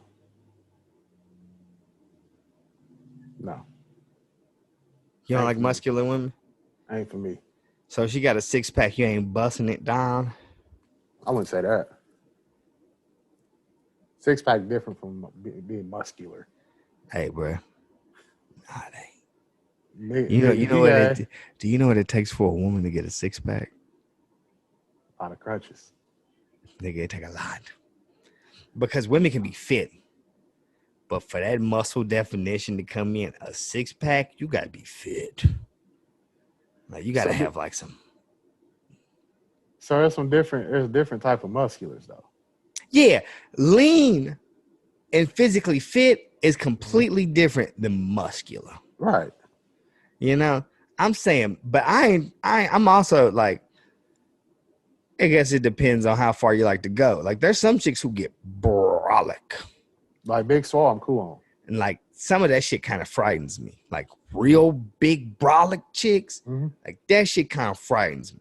Especially when they start doing like the tans ain't looking right. And it's like, oh man, you look crazy as hell. But that's just me. You remember Nicole Bass? No. Look up Nicole Bass. Okay. Get a chance. She was in wrestling. Like who's some real muscular chicks? Nicole Bass. Nicole Bass. Nicole Bass. Big Swole. OG Dana Brooke. OG Dana Brooke. What about Beth Phoenix? I don't feel like she was real buff. Me neither. I feel like she was strong. Yeah. But like buff, I don't know. Like Charlotte buff. Charlotte buff. Cool on it. You ain't knocking it down? Man, I'd crack Charlotte's muffin. She in that way. She in there looking like Rick too, which is nasty. But I was that way until the fapping happened. Man, but she fixed that up. Nah, she didn't fix that ass. No, she ain't got no butt. Yeah. She ain't never gonna have no butt, bro. Yeah. Hey, the only chick that's gonna have an ass and like, you know what? There's a few chicks in wrestling that got some ass, bro. But it's Mandy like, Rose. Huh? Mandy Rose. Mandy Rose has a nice ass. I don't know if she got ass on her. You know what I mean? Bailey got a little ass on her. Tony Storm. Thick as mud. It's mud. As mud. She thicker than a cookout milkshake, boy. Hey. Thick. I didn't know she was fucking with Juice. Juice Robinson? They in a relationship. How Juice get that? That's what I said. But I respect it, bro. She's also bi. Nigga, I'd crack her muffin. Easily. Thing is, bro, the nasty part about where I stand, at least in the WWE women's locker room, ain't too many of them I wouldn't crack. Let me ask you this one, bro. Mercedes Martinez. You know what? I'd crack up muffin too. I would too. I'm not even, because she like, you know, she got, I don't know if she looked that like mean, because she looks angry and mean, you know, like outside of the gimmick. I'd probably bust her outside. Let me tell you, Mia Yim, I'd bust her outside the nigga. I'd crack her fucking muffin, boy. Yeah. There's a lot of them, bro. I'm just like, for me too. Y'all don't even understand, bro. I got a little thing for Britt Baker. Crack her muffin. I don't know what it is though. See, and that's the thing is I don't know what it is. Yeah. Like it be certain things. I guess it may be like the confidence they exude or like just the personality. Or like, you know what I mean? It's so many different things that come into it. But it's like there's not many women wrestlers that I probably would. You know what? I got it for you. Yeah. But my motto has always been, I can't tell you what I wouldn't fuck because I know what I have fucked. You see what I'm saying? Yeah. You see what I'm saying? Yeah. Yeah. A nigga always quick to tell you they wouldn't do some shit, but I ain't never quick to tell you some shit they done did. That's true. And I know the life I've lived. Yeah. So, you know. Yeah.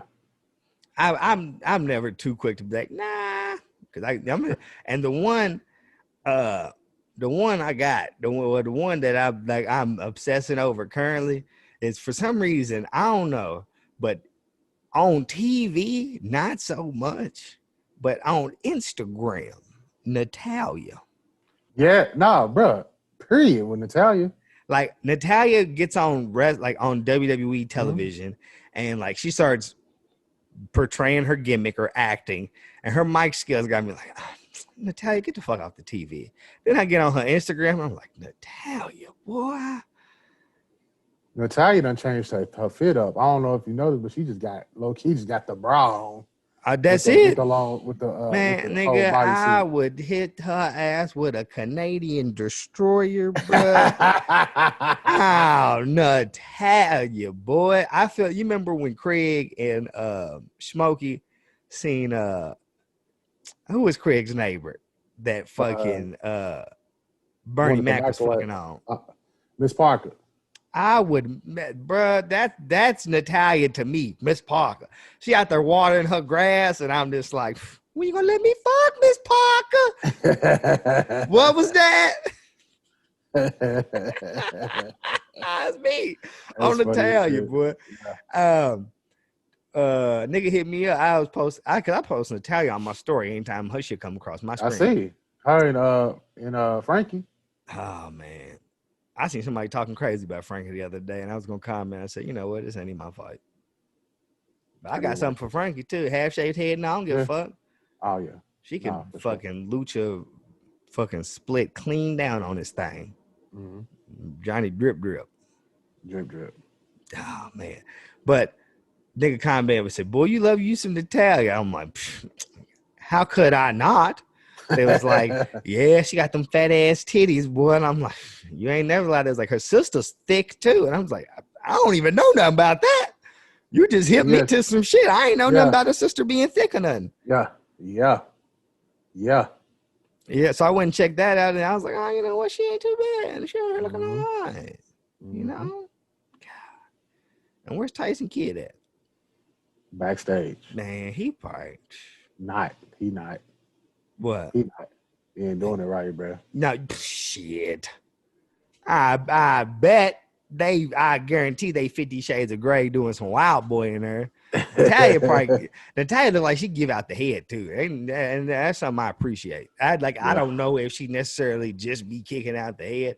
This is just all me in my head, Yeah. just creating scenarios. But Natalia to me look like she just go ahead and bless you for the love, you know. For the Just love. yeah, like y'all ain't even got to be like about to have intercourse. She could just be like, she just kick out the head on the humbug. And you're just like, you know what? I did need some head right now. I appreciate this. Listen, I was on Natalia, but I done seen Natalia in a different light after this pie, bro. Why? Because I ain't even thinking about that. I ain't even thought about this shit. Well, I'm just thinking about the top. And she done. And you just told me about the top, nigga. Nah, yeah, Natalia, she get it for me, bro. Nah, for sure. Wee boy. Peyton Yeah. Royce. Another one. Get it from me. See, that's what I'm saying. Yeah, We can talk about that all day, bro. Yeah. And it's sick because it is sick. We objectifying them, and we shouldn't be doing that. So, I mean, if ever, you know, the opportunity presents himself, I gotta take action. You know what I mean? Like if I don't cash in when I'm supposed to, I may never win the belt. You're not going to if you don't cash in when you're supposed to. You can't let them know. You can't let them know you're coming. No, if you let them know you're coming, you're guaranteed to take that L. You're going, no, I'm gonna cash in and I'll crack her muffin. Perfect opportunity. Hey, bro, if you think I would not pull the Jimmy Butler and knock off fucking Rachel Nichols, nigga, you out of your fucking mind, nigga. I'm here. I would fucking Jimmy Butler my way into what's her name? Caleb Braxton, nigga. I would Jimmy Butler my way into Caleb Braxton so fucking fast, nigga. Y'all would hate me, boy. Charlie Caruso, too. Nigga, what? How Bray did JoJo, nigga. If you think I wouldn't be right fucking there with it, nigga. That nigga Bray Dub Club. That nigga left his whole situation. That nigga said, left it all. No, I love y'all and all, but the way, have you seen that ass on JoJo? Left it all, risked it all. Nigga, which is crazy. Nigga, and fucking Bo Dallas, nigga said, yeah, I love wrestling and all, but I found me one. Fuck you, niggas. Yeah. I'm gonna go tend to this farm. While she go out here and fucking get minimal at TV time. I don't give a fuck. Bro, she's something special too. I'd crack Liv Morgan head, boy. Crack it. crack it. You think I Yeah. wouldn't? Yeah. That I ain't upset at no nigga that get in there and find they joint and get up through, bro. The Miz, not upset. Stoned. Fucking nigga, I would have cracked what's called head too. Maurice, I'd have cracked. No question. I seen Maurice's new joints. I said, you know what? She ain't too bad. I'd crack She it. never been bad. You know what I mean? That's what I'm saying, bro. I get it, bro. John Morrison found his little Hispanic joint. I'd cracked it too. Bro, is she Spanish? Yeah. No shit. Yeah. I thought she was white. I did too.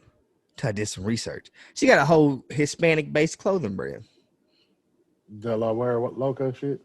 But again, remember I told you I seen people talking shit. They were saying she was fake Spanish. She's not really Spanish. But it's just like, are y'all trying to trick me? Because I didn't realize Bailey was Hispanic for a while. I knew that. At first I didn't. At first I thought she was white as could be. No, I knew from jump. Damn, really? I You didn't. just telling her face. I could. See? I dated Spanish women though. I've been here before, bruh. And I'm not doing this with you. Okay. I've been here before. I've had this argument before on a podcast, bro. And I'm not about to have the same argument with you, bro, because for the longest time, I thought Charlie Caruso was Hispanic. I feel like we've talked about this. White American woman, Caucasian. That's not because that's not her real name. Nope. Because it's a different name on when she goes on ESPN. She got full lips. She got a little tan. I was looking. I said, you know what? I swore her ethnicity was Hispanic or like of Hispanic descent. Wrong. Caucasian. Tricked my ass. I said, damn, got me. No, she looked like it. I've been tricked. I've been duped. But they also try to make John Cena and Vin Diesel look like they Hispanic in Fast 9. I personally don't know what ethnicity Vin Diesel is. I don't either, but I know what ethnicity John is. John White. Nigga, he's Hispanic in Fast 9. The nigga's a Toretto.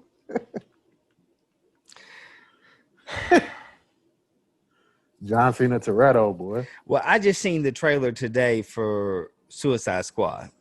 I just seen the extended trailer today. I watched that earlier. And they got John Cena looking white in Suicide Squad. He looked white as can be. So I am interested to see him look something different in Fast 9. Yes. You will get it. The fact that he Vin Diesel brother. The fact that they lost The Rock and went and got John Cena. Yeah. I was told The Rock's supposed to come back Fast 10. I don't see it happening because he got smoked with them niggas. He probably gonna have to fist fight all them niggas before he get on set. Tyrese and Vin. Thing is I don't in all actuality, bro, like right here. I don't got The Rock losing. No. Bro, I like he came out with a book when I was younger. The book was called The Rock Says. I remember the book. I remember it. And I read it. Bro, was there something in there where this nigga said he almost ripped somebody's tongue out or some shit? Can't remember that. Playing football in the Miami days. I know nothing about this. Yeah. There was an excerpt in there. I wonder if that book's still in my mom's crib. Probably. Yeah. I know somebody that has the book that'll probably let me borrow it, and I could. Good book. I wouldn't borrow it. I'm lying. I wouldn't. Nah. It's a good read. It was a good read from when I was a kid. No. I remember it. Thing is, it'd be good to have in my wrestling collection of shit that I just have that I can put on my bookshelf. I have a lot of random wrestling books for some reason, like that I don't actually open and read. I just have them to have them. Yeah. So that'd be a good one to put on my collection. That's how I am with The Rock Says. That's how I am with DVDs. I have like random DVDs or wrestling DVDs. I'll never forget one day, my man Jamie hit me up. And he was like, hey, bro, somebody in my neighborhood's moving out, and they just have this giant box of DVDs. Would you want it? I said, yeah, fuck it. I'll take it. What is it? He said, some wrestling DVDs. I said, bet. Nigga, I went there. When I tell you, it was over 60 something wrestling DVDs, docs, and pay-per-views, nigga. I said, I Oh, have hit the jackpot. yeah. So like it's I want to say it's a span of like 6 years, like everything. Like Hmm. early 2000s to like mid 2000s kind of. I said, what the fuck? Why are Yeah. they getting rid of this? That's a sting. Sting. So Yeah. like it even has the very first ROH event DVD on there. Fucking Daniel Bryanson versus fucking Crazy Red, I think, or something random. It was, Amazing Red. yeah. You remember Hmm. Amazing Red? Hmm. I feel like he don't get enough he don't get his flowers enough in the high flying game. He was like key in the X division and Impact. Mhm. Super key. I feel like he don't get his flowers, bro. Like how often is he talked about? Because there's not niggas that know anything outside of WWE. Yeah. That's why. Yeah. I respect him So though. He did I a do lot. too. He paved ways. The X division is I feel like that the X division doesn't get the praise that it should. Yeah, look, I mean they low key bringing it back. Cause like between the cruiserweight divisions of WCW, WWE, WWF, whatever, EC, ECW, and all that shit. Hmm. Pretty much anything that incorporates the high risk style of wrestling. I feel Hmm. like the X division is the superior of all of those divisions. Well, yeah, because it wasn't just cruiserweights. No, it was, Like you had big niggas that but was doing X division too. doing the cruiserweight style of Yeah, wrestling per se, yeah. like the high That's why it was flying, the superior. because bro, like I enjoyed it.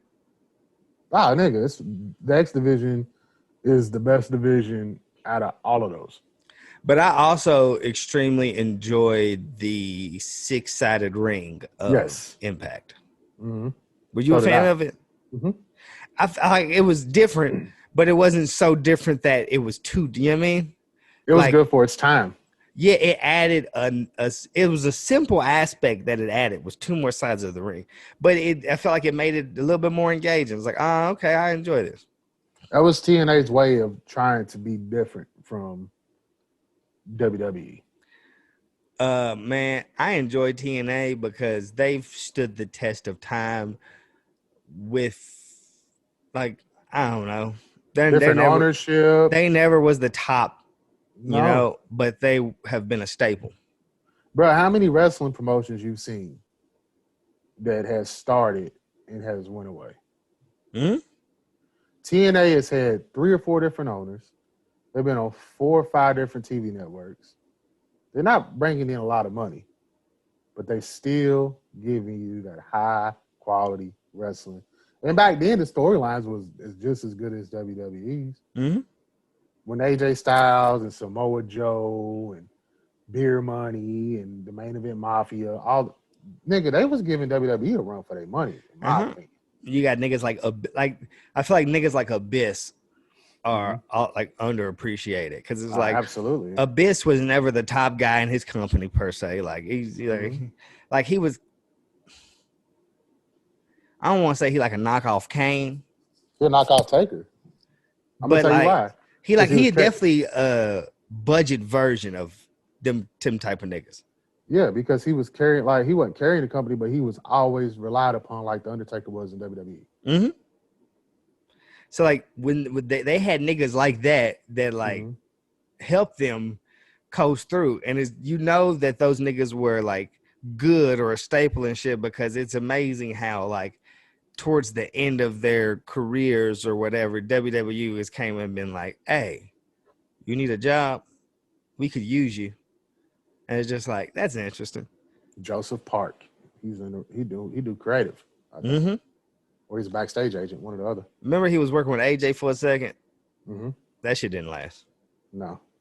That shit's They weird. try they try to recreate some shit. Yeah, it's not gonna work. But I watched an interview here recently where they asked AJ like something, and he was like, I had already came to terms that I would never get a WrestleMania moment. He said like I had went through my career, like I had like before WWE called me and like before I went to WWE, I had literally came to terms that I would like WrestleMania is not in my future. Like it's over. Like I'm gonna build my legacy out here, not in WWE, and this is what it's gonna be. I thought the same with him. I thought the same for him.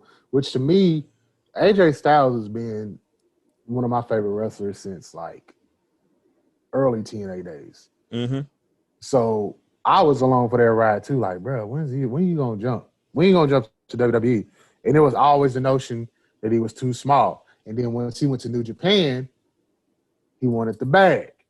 Now he knows his worth, and he wanted the bag. And WWE was like, I ain't trying to give you that bag. And then they're like, But trying to give you that bag. and so like that leads me to like what like we should never get in the what if bag, but Yeah. like with AJ Styles being who AJ Styles is, like he will go down as one of the greatest like in-ring performers that we've ever seen in professional wrestling. Right. If he were to have came to WWE early, you know, He would not be this. like do you think they would have worked him into being the top guy and being the John Cena of No. Because, bro, look at John Cena. John Cena is a big guy. Mm-hmm. At that time, it wasn't. You had Shawn, but who else did you have that was that size? They was literally cool on anybody, no matter how good you was at wrestling. You had to have some size to be in that main event status. Oh yeah. And at that time, the path that he went was the best path for him. Completely. Because he would have been buried and he would have had to leave anyway and then come back. He would have had to leave anyway, which he did.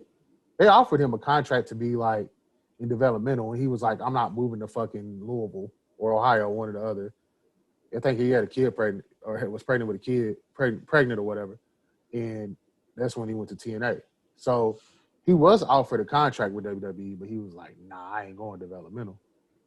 So he knew what the writing on the wall was if he had took it. I can see it. It's amazing to see like what he has done in WWE from the debut at the Rumble to now. Like to see him like he's been on go since his debut, on fire. Like AJ don't miss. Is this not like one of the best runs ever? Yeah, bro. Debut. And what I'm saying is, he's at the end of his career. That's crazy. Legend. Like, and I thought they would like watching it and like when his first Mania was against Jericho. I thought that was crazy. Like, I thought that was completely crazy. Solely because, like, if they would have waited 1 year and had that at fucking Mania, that'd have been a completely different WrestleMania match. Because AJ comes at the Rumble. He ends up that same year fucking meeting Jericho at Mania. And this was at Jericho, like, Jericho hadn't taken off again yet. Like, through that year after Jericho beats fucking AJ, he goes on to become fucking like Jericho fucking skyrockets to being a top guy again in WWE. And if you would have top guy Jericho with top guy AJ Styles at the next fucking WrestleMania, that'd have been, bruh. Because that same Jericho went on to leave Jericho, once he got that ball rolling, he left fucking WWE. He did all that shit in fucking New Japan, winning the belt, and then having them fire ass matches with Kenny and shit, and then going on to AEW. It's like, hey, bro, like, I feel like that match between AJ and Jericho 1 year later would have been way fucking of a better draw than it was. Like fucking soon as AJ got into the company, his first Mania match being Jericho. They've given AJ a couple bullshit Mania matches though. So I'm not surprised. But he was Taker's last match. He was. I mean, you had to give him some shit. You gave him Shinsuke. That was a ass match. And then you gave Everything him. that we wanted them to give us, they didn't give it to us how they should have. Mm-hmm. Like they didn't. And it's like, okay, cool. I guess you got it. Yeah. But I don't like, I've also learned that dealing with WWE, don't expect Mm-mm. anything. Like, don't, if you're expecting shit, you're not gonna get what you're expecting, bro. Like Right. you're not. Let me Point ask blank you period. this. Let me ask you this. You think they're gonna ever give him another title run, or you think it's over? AJ? Mm-hmm.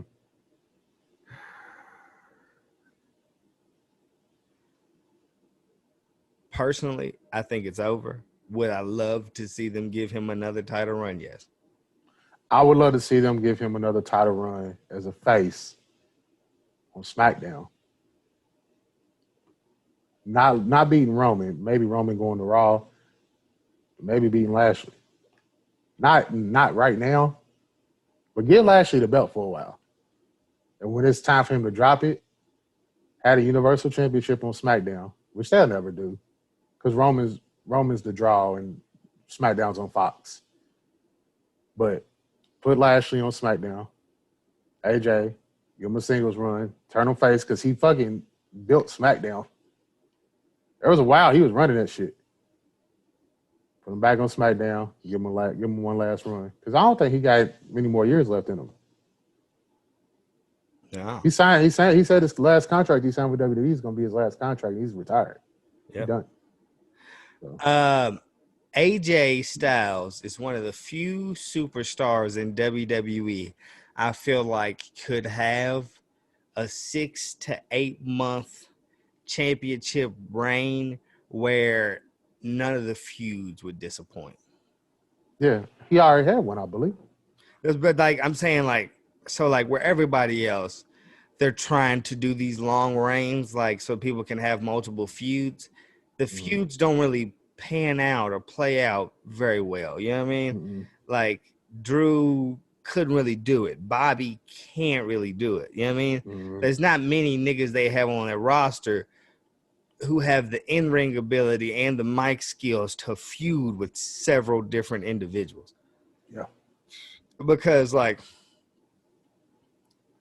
let me tell you who I think deserves a WWE championship or a Universal Championship reign that I feel like more so is getting the Christian treatment.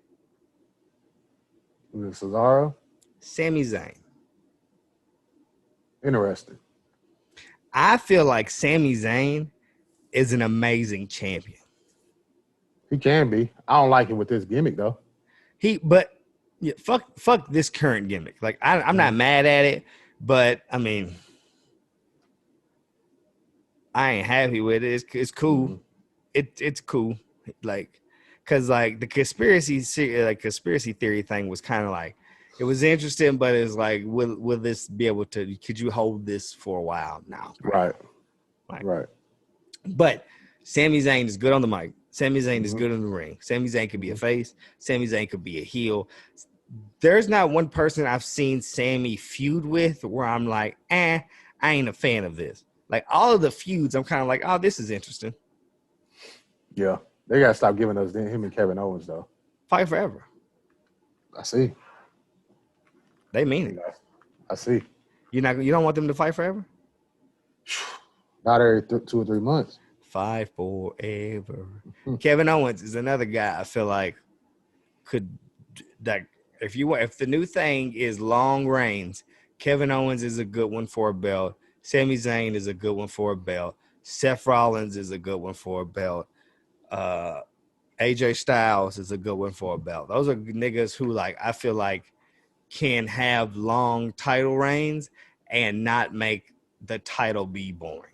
What about Kofi? Yeah. Mm-hmm. Kofi is too, but I mean, we'll never get Kofi solo. You know what I mean? Yeah. So I feel as if that any member of the New Day if the New Day is together, I don't feel like their title runs will be boring because they're able to fuel, like not even if they don't even necessarily need to fuel off the route, like the feud or the opponent. They can carry the belts and be entertaining within themselves. Yeah. Like every time, like they're just entertaining. Yeah. And where they're a faction, I think it gives more to the storyline because we wouldn't have to see whoever face Kofi, Woods, or E constantly. You know what I mean? Like, let's say if Kofi had the belt, or if, fuck it, let's say if Woods won the championship, you would Let's hope have. not. Thing is I want to see it because I think that he would be better than people would expect. I see. Not world. No. Oh, okay. I'm not saying give. I'm saying any title. You know what I mean? Okay. Yeah. I'm like, no, I would never give Woods the WWE or the Universal Championship. Yeah. No, not a chance. But like, if he got the U.S. title, I feel like he would be a very interesting U.S. champion because nigga, he got niggas with him, and so like he could do a U.S. Open challenge, or he could go into a feud with a nigga who would feud with him and would also feud with the New Day because though they're a group, like if it's one nigga's time, they didn't necessarily pull the Migos because them niggas all dropped the album separately, but when it's one nigga's time to shine, they get behind that nigga. Like it's not like we're all about to go do our own thing, but we'll still be a group. It's like, nah, we're a group, and if this nigga's time to shine, we're gonna back this nigga. Right. And I appreciate that because, like, yeah, I'm feuding with Woods, but this week I'm fighting Kofi. Next week I'm fighting E, and another week it's if whoever E is feuding with at the time will be me and them versus the New Day tag matches. So like you can span 3-4 weeks without having to double down on one match. So it's like they're great at fucking being able to carry on a feud for a long time, rather than Bobby Lashley, who is like he can't give us nothing else. But hear me out. He could have if they didn't disband the Hurt Business. No, completely. But you see where we're at now. That's just goofy, bro. And he will probably end up leaving MVP soon, which will lead to him losing the belt soon, which is kind of like, okay, like I'm not upset. If he can go from Mania to SummerSlam, that's cool, man. It's a great run, you know. But him versus Drew McIntyre for 4 months, it's like, bruh, y'all could have fucking gave up on that shit. Cause Ali, bro. And then they put this nigga in the Money in the Bank. And they put him in the Money in the Bank, bro. When I tell you, when that nigga won that match and entered in the Money in the Bank match, I said, why do y'all hate me? I swear he better not win this shit. Hey, let him win this match, bro. Hear me out. With all of these young niggas, with all of this upcoming talent, with everybody that they have a chance to shoot into superstardom, if they let dumbass Drew fucking McIntyre, bruh, I may stop supporting. There's going to be, hear me out. I'm gonna give you a prediction. There's gonna be somebody from NXT that's gonna be in that match. It's either gonna be Karrion Kross, Finn Balor, or Adam Cole. Karrion Kross has already been wrestling dark matches on SmackDown. You hear that? Somebody lock this nigga in here. He's just sitting at the door. Bruh. They hate me. Like do you think they hate me? That's funny, bro. Who in the company didn't want me to shine today? because they keep. It might be creative, bro. It gotta be, bruh. It gotta be. Mm-hmm. Let him in. Damn shame. They don't want to see me shine, bro. If somebody from NXT comes up and enters the Money in the Bank ladder match, that'd be interesting. I felt like they were trying to keep NXT out of this, but then fucking Zelina came out and said, "If I win, I may cash in on Raw. I may cash in on SmackDown. I may cash in on NXT." And they kind of looked at her like, Also, "Can you cash in on NXT?" Also on NXT last week, Karrion Kross was talking about how he wants to be WWE champion. No, hey, I watched that, and when I watched it, I was looking at niggas in their face to see what their reaction was. Nobody batted an eye. Mm-hmm. He said, "When I wake up, I think of three things: keeping this NXT championship, main eventing WrestleMania, and winning the WWE championship." And I'm just thinking like, oh, so you're leaving soon? Yeah. And I'll see you in August. I see you in August, nigga. Yeah. I see you when it's draft time. Him and Finn. Which makes me wonder, does he drop the belt soon? That's what I was about to get to. Or does he go up with the title and then vacate it? I can see him losing to Gargano next week. You think he loses to Gargano? That quick. Everything I've been reading has been pointing to this nigga's getting called up quick. Him and who's the other cat? Bronson Reed. Mm-hmm. That's probably why they had him drop to Swerve. They gone. Thing is Bronson Reed don't do it for me. Cool on that nigga. He don't do it for me at all. Cool on him. I seen a meme that said, "How you feel about dancing next to Naomi?" And that had me weak because, hold on, you about to turn this nigga into the Funkasaurus?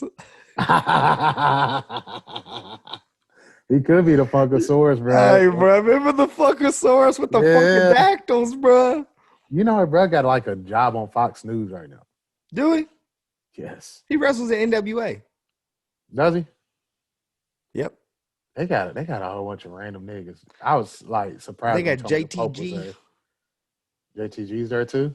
Yep. He just lost a title to fucking Chris Masters.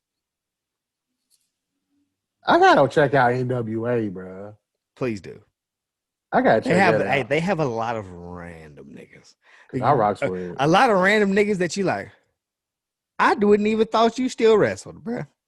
Listen, I beat Thunder Rosa too. She on her with the face paint. Yes. I'm saying, would you beat her with the face paint? Yes. Would you wear face paint? If that's what it takes. would you like what face paint would you come up with your own idea, or would you go with one that's already tried and true? They gotta be Animal from Legion of Doom. Oh, that's nasty. That's funny.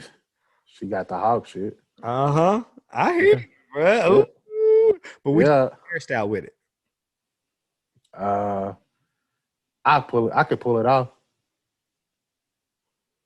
That's nasty. It is. It's sick. What if I come out with like fucking the old, like Ultimate Warrior, like old Sting, like colorful, like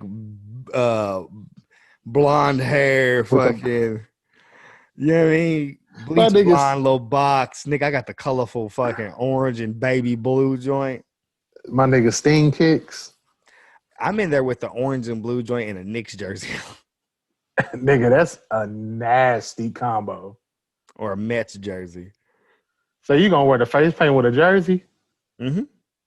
Nah, bro. Get that shit painted on your body, nigga. Get that shit painted on your chest. Nah, with the jersey. Now the question is, do Jersey with an undershirt or jersey bare chest? Do the Eddie Kingston. Do the jersey with the singlet. Speaking of Eddie Kingston versus Bubba Ray in a fist fight, who you got? Eddie Kingston. Because Bubba Ray old. Yes. I feel like Bubba Ray fight dirty. He would have to.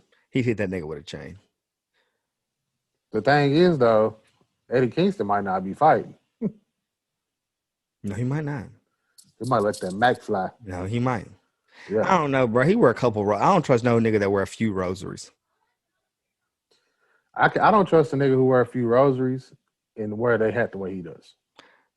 And then his nigga John Moxley shaved his head and now look like Sam Roberts. That nigga looks like a fucking buff Sam Roberts. He got his kid though, so congrats to that, man. Congrats to Cody too.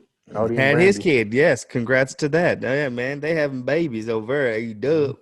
I gotta have a fucking A-Dub daycare, nigga. Congrats to Seth and Becky. They got married. That's all right. She'll be back when the live event. But Becky with the fucking Connor voiceover, that's dope too. She did that. Mm-hmm. I ain't think like they wouldn't got her for that. That's dope. Like shit, they could have got anybody, nigga. They could have got fucking Morgan Freeman. Mm-hmm. But they wouldn't got Becky Lynch. Yeah, that's this weekend. It is this weekend. Man, it's put up or shut up time for fucking Connor, man. Yeah, because if he loses this one, he might be done. Ain't no might be. He lose this one. Because Poirier busted his ass in the second one. Busted his ass. I'm gonna miss that shit too, bro. I wanted to watch it. I'm gonna be in Tennessee. And I damn sure ain't ordering shit at the hotel. No. And then my Fire Stick ain't gonna, you know how hotel internet is, bro. Man, so like with hotel internet, I've come to find out. So like if you're using apps like Netflix or Hulu, you're good money. Yes. You're trying to stream live events or live television. It doesn't got enough pull to it to get you a good enough stream. So it's a lot of bullshit or lags and shit. Is it that or is it a firewall on it? Nah, because I'm gonna tell you what. I just think it ain't good enough. Cause you talking to a nigga who, and now they probably gonna come get my ass, but I'll fucking get right in a hotel room, nigga.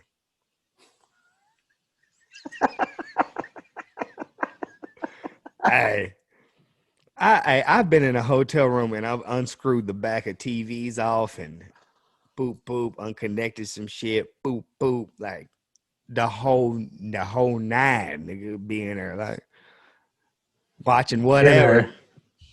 You know what I mean? But shit, this is allegedly, if you need it day of, bro, I can send you a link where you can watch the fight on your phone. I might need that. Yeah, I mean, because Kern has come to terms with if he's not somewhere where they're watching the events, just hit me and I'll be able to shoot you a link that you can watch the shit on your phone. Yeah, I'm gonna need it. Yeah, so yeah, bro. If day up, bro, just remember to shoot me a text because I can shoot you a link. You just said if you're willing to pull it up on your phone and just enjoy it on your phone for a little bit, we can get it in. Nah, let me tell you, that's one nigga I don't understand. My nigga don't like watching nothing on TV. No, he loves watching everything on his phone. Everything. Nigga said, why have a TV when I got my phone? Mm-hmm. I'm like, all right. Hey, bro, I lived with this nigga for a year.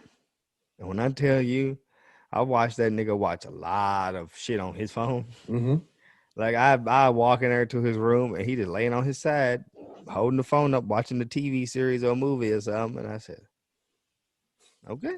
Cool. TV be right, but the TV be right there in his face, bro. Nigga, he would be facing the TV.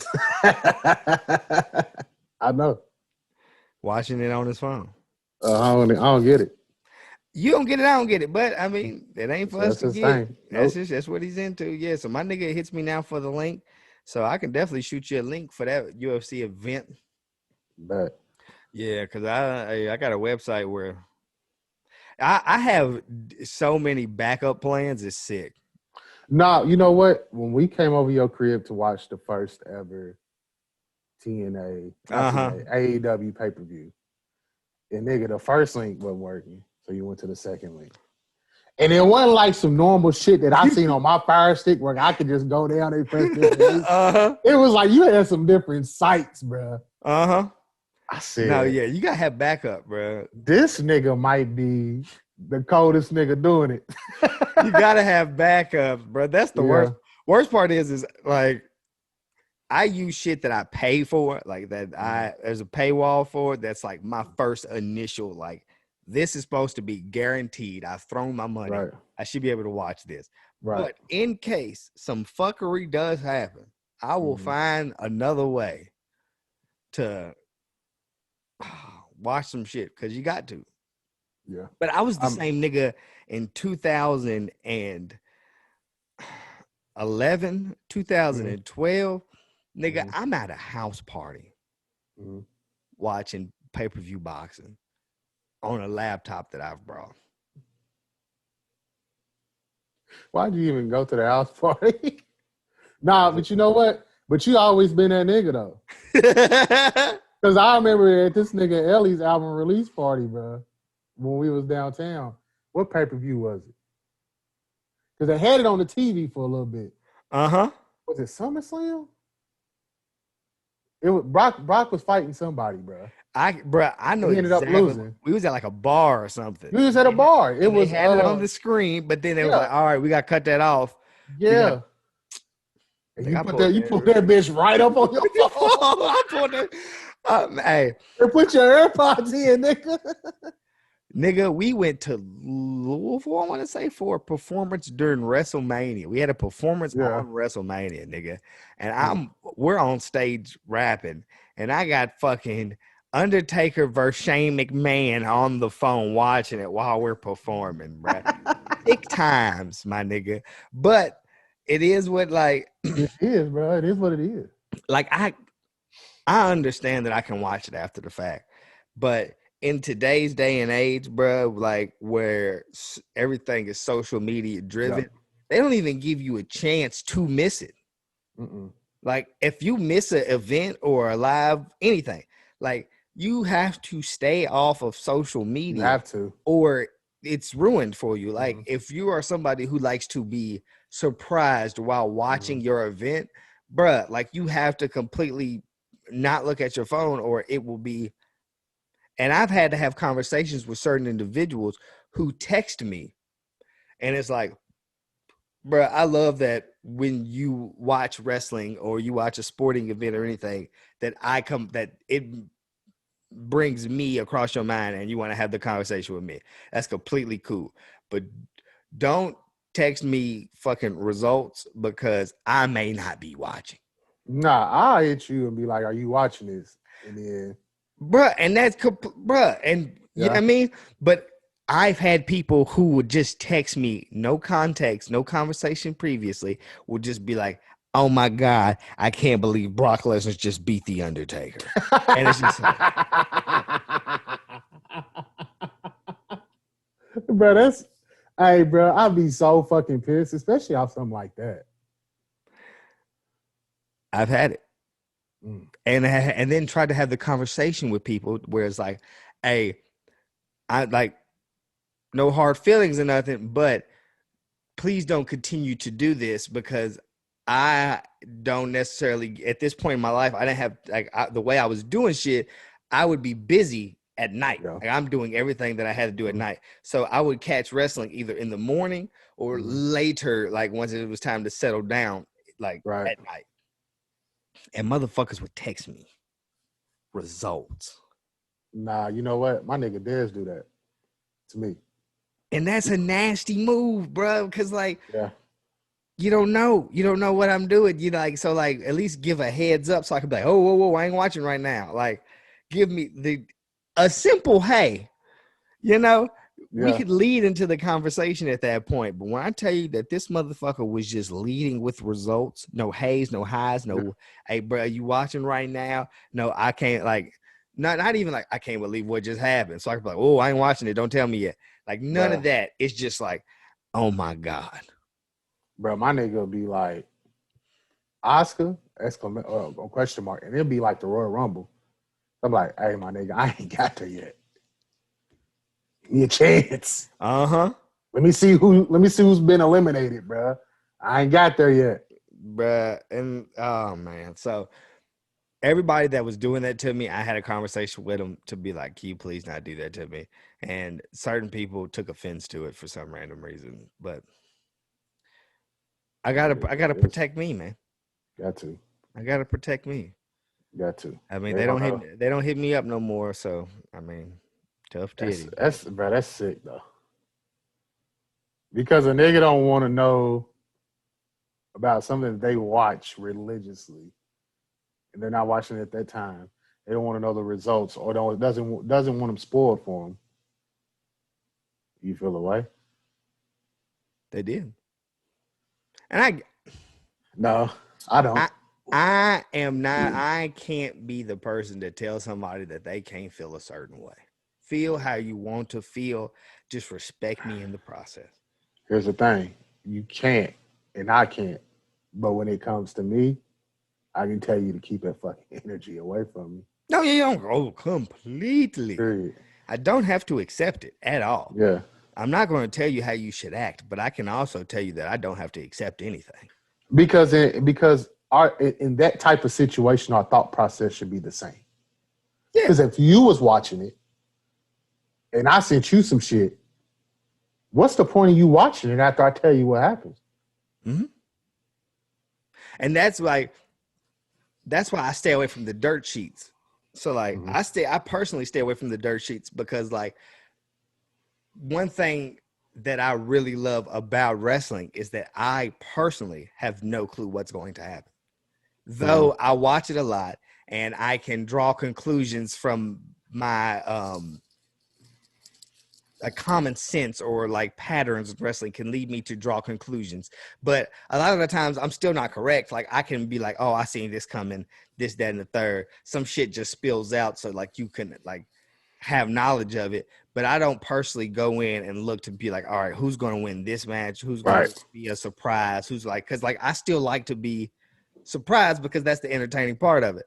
So like I hate when if somebody intentionally robs me of that. Like if you intentionally are robbing me of being able to be surprised, that's what I have an issue with. Like don't like if you unknowingly like we've never had a conversation and you don't know that I like to just watch wrestling and be surprised with whatever happens, and you unknowingly tell me some shit, I can't be mad at you the first time. But once I inform you that, hey, bruh, I like to be shocked, here it comes. And from then on, if you continue to still ruin it for me, bro, you being completely disrespectful. Yeah, like I'm passionate about this shit. Like I would never tell somebody how they should enjoy their wrestling, bro. Like, bro, if you like fucking, like I know niggas who love wrestling but don't take the time to watch wrestling. They pretty much just read about everything that's going on, and that's how I like to stay informed. And that's completely cool. And with coming with that, you kind of get like the dirt sheets, like what's going to happen, because you get into a fucking rabbit hole of reading, and that can take you anywhere. And that's completely cool with you. Right. But don't come in and ruin it for me. Right. Because I'm not the same. Not the same. Right. So like I work with a nigga who like when I'd be like, you watch wrestling? He's like, nah.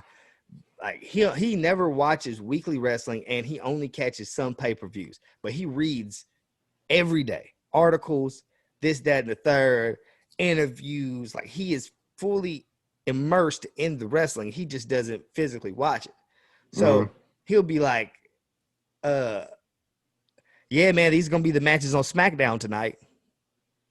And I'm like, oh, okay. And I'll let me know what the matches are. But you better not tell me the outcomes, bro. Because I don't like, bro, I don't like you tell me who's wrestling doesn't ruin it for me. You tell me who's winning completely fucks me over. What's the point? What's the point in being in it if that's how you're gonna do? Hey man, I don't know. People do different shit. They like different shit. I guess. I don't have the time to figure out why they into it like that, but I don't see the entertainment in it after that. But I guess. Different strokes for different folks, bro. Sure. Just don't be the nigga to ruin it for other people. Yeah. That's the only thing I stand on, bro. Please don't ruin it for other people. And have your fun, but don't let your fun ruin it for everyone else. No, Because then where's the fun? there is none. Like it's just like niggas who go to the club and want to fight or shoot up the club. It's like you Yeah. realize that you doing this will ruin it for everyone. Mm-hmm. And why are you here to ruin everyone's fun? Yeah. Why? Why are you here to ruin everybody's fun? I hate niggas that ruin everybody's fun, bro. Like, Bruh. That's why I don't really go out. go be miserable by yourself, bro. Goddamn, go get some help. Go do something. Yeah. Like, don't fuck it up for everybody. That shit goofy to me. Goofy as Mm-hmm. hell. Mm-hmm. And like the thing is I even will go so far as not engaging in the conversation when I feel like you're leading towards ruining some shit. Yeah. I'm out. I'm out. I'm leaving, nigga. If I sense it, nigga, I'm leaving. Mm-hmm. Like if I feel like you're leading towards ruining some shit, I'm out. I'm out. Yeah. But I don't even like that when niggas like don't tell me the movie if I haven't seen the movie. Nah. Like if you like, have you seen such and such? I'm like, nah, I ain't seen it yet. Don't go on to tell me what happens. Yeah. Like I have yet to seen it, bro. God damn. Like, let me check it out. Yeah, and then when I go see it, we can have talk about it. We can have a conversation at that point. We can draw from that, bro. Yeah. There's niggas who would tell you the movie, bro. Yeah. And think nothing of it. Yeah. And I just be sitting there like, you couldn't have been that inconsiderate. They could be. Because they already got their shit off with it. I hate it, bro. Just like niggas who, like, if we're both watching something for the first time, bro, don't ask me all these goddamn questions. Nah, I'll be guilty of that with my wife. Because, like, I remember, like, when Game of Thrones first started, I ain't even watch that shit. But she was in there watching it, and then I just got hooked on a little episode, and I'd be like, well, who's that person? Who's that person? And who's that person? And she'd be like, well, watch this shit for yourself. That's me. Yeah. Me and her got the same energy. I'm like, bro, Yeah. if you don't sit here and draw these conclusions for your goddamn self, Mm-hmm. like the more you talk while we're watching it, the more I don't comprehend because I'm listening to you ask me all these questions. Mm-hmm. Like, and if it's some shit you missed and I can help you like get up to frame, that's cool. Like, but if we are on season 1, episode 1, and you asking me why this nigga is doing what he's doing, and this is the first time we're both watching it, bro, I'm like, how the fuck would I know? Nah, I don't do that. Nigga, we in real time figuring it out together. They haven't even told us this nigga's name yet. She'll be like on like season 3, episode 2, and fucking such and such done came in. I'm like, what's this nigga got to do with Yes, it? bro. She'd be like, watch the show. That's a totally different ball game, bro. Because you have some previous knowledge that I may not know, so you can help me get up to speed. When we're both in the I don't know, nigga, if you keep asking me shit while I'm trying to figure it out, we will both sink in this fucking boat together, bro. And the one thing that people hate that I do, but I do it because I know niggas hate it, is when they get to talking a little too much, I will hit the pause button. And they're like, why you pause it for? I was like, I was going to let you finish. No, I'm done. No. You're not done. Get it the fuck out now before I hit play again. Bruh, kill me doing the same shit. I walk into the room, bro. She be deep into a show. And I just start talking. She hit that pause button so quick, like, man, get your shit off so I can get back to my shit. But people hate when you hit the pause button because they're like, you have to pause it. And I was like, well, nigga, obviously I did. Because listening to you, I'm going to miss this. And I don't want to miss this. And I want to hear you out. So I'm going to pause it. But for some reason, me pausing it inconvenienced them. Like, you didn't have to do that. Like, no, nigga, I did. Or you want me to fucking multitask? like I ain't got it, bro. I thought I was being respectful by pausing it. For sure. But nigga, look at you crazy for a second. Like, why'd you pause? Why'd you do the normal shit? Why would you, when you heard these niggas explaining some shit on the fucking TV, did you think it was a great time to come have a deep conversation with me? Come tell me about Susie and them and what they did to you at work today. Man, ain't nothing worse than when you watching some shit with somebody and then like something that happens on the screen triggers a memory or a story and they just go straight into it. And it's like, bruh, I got 15 minutes left in this motherfucking show. Can you hold it until the end? just If hold. not, And if yeah. not, be like, hey, let me tell you something real quick so I can pause it. And we can like anything but me having to pay attention to two things, bro. There's That's a so tough many thing. different avenues because it's the hardest thing to do. There's so many other avenues. Yeah. Like, Mm-hmm. like just give like, bro, I'll give you my full attention. Just give Yeah. me a heads up. Like, and just don't be mad when I hit pause. Cause like but I'm telling you, I've several times in my life, bro, I'll pause it. I'm like, yeah, so what are you saying? They're like, you ain't have to pause it. It was like, nah, nigga. I did. I did. I did. I did. Or I'll be watching like, bro, it happened Monday, bro. I was watching Raw. Mm-hmm. And no, actually, it wasn't fucking Monday. It was Tuesday. I was watching the Great American Bash. And I'm watching it and fucking Raquel and Dakota Kai are cutting a promo, and they mid promo, and this nigga walk in. As soon as he walked through the threshold, straight through the door, no seeing what's going on in the room, just starts talking, and I'm just like, ho ho ho ho ho ho ho ho ho. Let me finish this first, bro, because this is live TV, my nigga. I can't pause this. Like, and there's no way you were just cool with coming in and starting your story before seeing whatever the fuck was going on. Read the room, my nigga. Goddamn. Like, see what a nigga's doing first before you just come in and start talking. Yeah. You know? Mm-hmm. Just walked in and just started. I was like, hey, come on, man. They cutting the promo, bro. The promo can't be more than 2 minutes, bro. You like, I don't think I've ever just walked in the room and just started talking, like just addressed the room. That's a wild move. Nah, I gotta read it first. I'm gonna sit my ass down, see what's going on, and then if there's a conversation that I feel like I can get into, I'm gonna get into it. But I'm gonna pick and choose. I ain't just gonna get in there and be like, so, and just get my shit off. Just go straight. I watch it happen far too often, bro. Yeah, it's nasty. Mm-hmm. Or niggas that jump in mid convo and change the narrative of the conversation. It's like, bro, you came in here and change the complete narrative of what we were talking about because you chimed in on what you heard and not what we were speaking on. Don't even know the full extent of the convo. Then you let me finish my shit before you started getting your shit off. But you got it, big dog, man. You need, like, if you need this more than I need this, bro, like, you got it. I'm not here to hold you back, but I will let you know how I feel about the actions you have taken. No, I'm just gonna take the high road on niggas. No, you can't. I've not from my own, only from a few times from my own personal experiences, but I've heard stories from niggas where like you give them an inch, they take a mile.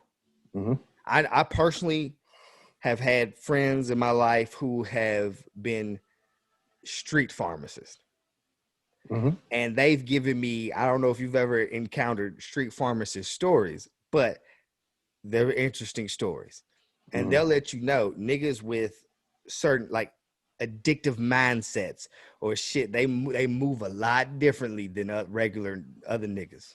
And it is proven that if you let them get away with it once, niggas will try to get away with it 20 times. Absolutely.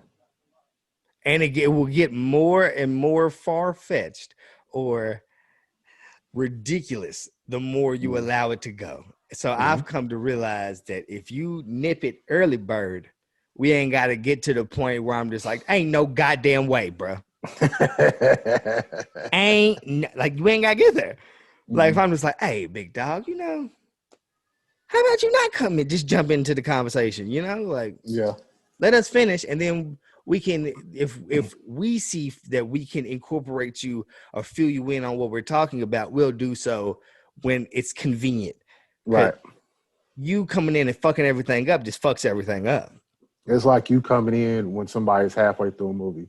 You didn't get the first part of that plot, but you just seen this scene and think you automatically know the whole movie now. Mm-hmm. Mm-hmm. Oh man, I'm telling you, I've heard some stories, bro, where niggas will do Mm-hmm. far fetched things, bro. And I'd be like, what made them think that that was okay? Ah, And a I nigga be got like, man, you know, I let nigga, I looked out one time, and then their imagination went wild. there's one nigga that's been telling me far fetched stories for years. You know him too. And what do you do? So let him keep talking, At a telling me. certain part, when a nigga, when you discover that a nigga not willing to help themselves, you kind of just, hey, bro, if you want to go play in that sand over by yourself, bro, I'm not gonna tell you not to, bro. Go for it. Do your thing. You go do it, bro. Do your thing. Even if I know that that sand is gonna ruin your jeans, and I'm trying to help you, I know you're not gonna listen, and you're gonna go do it anyway. So Do your thing, why big waste dog. my time? Do your thing, big dog. Yeah, I'm like, yeah. I will always try to help a nigga at first, but when I realize that a nigga don't want to help themselves, I leave the situation, bro. I ain't You got got time. to. Like, You cause got to. at a certain point, I'm wasting my time. Mm-hmm. And energy. Yeah, like if I'm using my time and energy to help you, I'm not Mm-hmm. wasting it. Like I'm doing what I want to do. I want to help you. But when it Right. gets to the point to where like I'm taking shit away from myself trying to help you because you don't want to help you, bro, I gotta let you go. I Yeah, let can't you go. I can't continue to help you, bro. Like you're not even showing signs of wanting to help yourself. We That's what you both gotta be for your own shit. sanity. It's like a lifeguard, bro. Like at a certain point, bro. Like if I'm trying to save you and you just fucking flailing and fighting, and we both gonna go down, I gotta make a choice. I gotta either punch you in your shit and get you to calm down and drag you to safety, or I might just have to let your ass go, man. And I tried, bro. Shit, we Yeah. could both be dead, or I could trip you and let the bear eat your ass. Yeah. Yeah, you ain't gotta be faster than the bear. You just gotta be faster than other niggas. That's what I That's was it. told. That's it. Yeah, man. Mm-hmm. What can I do if you don't want to help yourself? You can, as humans, we can only help people who want to help themselves. That's it. That's it. That's it. You know what I mean? Don't fucking ruin it for me. Shit. Niggas get pop off. This nigga jump right into the camera though. Don't ever do this in the camera again. I Yeah. got because there's somebody who's watching this who think I'm talking about them, and if you Mm-hmm. think I'm talking about you, that's why I feel. Like if you think I'm talking about you, that's how I feel about it. You see what I'm saying? Like if you think Yeah. that's how I feel, nigga, that's how that Yeah. yeah. I want you to do that. Oh shit. Yeah. Like Yeah. yeah, I will. I'll Yeah. hit you clean. I've been in situations where I've been like, bro, like I love you, and if I didn't love you, I promise right now I would have punched you straight in your fucking throat. Swear to God. And then Swear to niggas looked at God, me, nigga. bro, and niggas have looked at me crazy, like, what the fuck? I'm just like, I feel like if I told you that, you understand where you understand my stance on the situation. And there's some niggas that know. You ain't even gotta tell them that. Like I know I'll be on some bullshit. This nigga probably won't fucking deck me, nigga, right now. Oh, I let it be I'm known, but saying bro, I that. love you, bro. And if I didn't, I'd hit you right now. Yeah. And niggas be looking, and the one nigga who completely understands is Cub. Cub would be like, I get it. You and Cubs fucking Chronicles is the funniest. For Cub always understands. I'd be like, bro, Cub, I'll hit you right fucking now, bro. He'd be like, I understand. I get it. Yeah, I'm about to say Cub be the nigga look at you and be like, I know. I get it. I completely understand, bro. I'm just Yeah. like, as long as we get it, man, like we ain't got to cut with no physical altercation has to happen. Like we ain't even got to continue with this conversation. I was gonna let you know, like, bro, if I ain't love you the way I did, I probably would have hit you by now. And he'd be like, Yeah. yeah, totally, I get it. And then we move on. Like, cause that nigga be aggravating some. Everybody's aggravating. I'm aggravating. Everybody in the world is aggravating to Yeah, for sure. everybody at a certain point. You know what I mean? Absolutely. Like if you act like that's not a thing, you're crazy. But there's be sometimes with that nigga Cub, bro, I be trying to have like an actual conversation or like get his opinion on things. And my nigga will never pick a side, bro. He'll ride the fence the whole time. And then Mm-hmm. sometimes I just be like, bro, if you don't pick A or fucking B, bro, I will Mm-hmm. hit you in your, I will kidney shot you, bro. Like, pick a goddamn side. Push the goddamn button. Yeah. You ever had to talk with a nigga? The one thing that will always get me into like a riled up situation with my niggas is picking a place to go get something to eat at. Ha. Yeah. Bruh, you niggas can have a 2.5 hour conversation about figuring out where to eat at, bruh. And then it'll get to the point where it's like, if we don't come to terms, nigga, there was a time in Georgia, bro, where we literally was just trying to figure out which pizzas to order. I bet you I know who was at the forefront too. Because it's probably the same nigga I used to argue with every fucking Thursday when we was off and wanted to go get something to eat. It becomes difficult when you have a group of niggas trying to decide. Mm-hmm. It becomes more difficult when you have a group of niggas who necessarily don't care what Mm-hmm. the options are or what's selected. They just kind of want to get the ball going. So now there has to be a nigga who makes executive decisions, but there's always niggas who didn't care, who always got something to chime in once the executive decision is made. Yeah. That And it's nigga like, Kern. Yeah. That nigga Kern. when I tell you that there was a time Notorious for that. that there was 5 of us, Mm-hmm. we were going to order 3 pizzas. So if we ordered 3 pizzas, we were going to half 2 of them. I believe. I think we were going to half all 3 of them, actually. So there was going to be at least fucking this many pizzas. Each person could have a half of a pizza.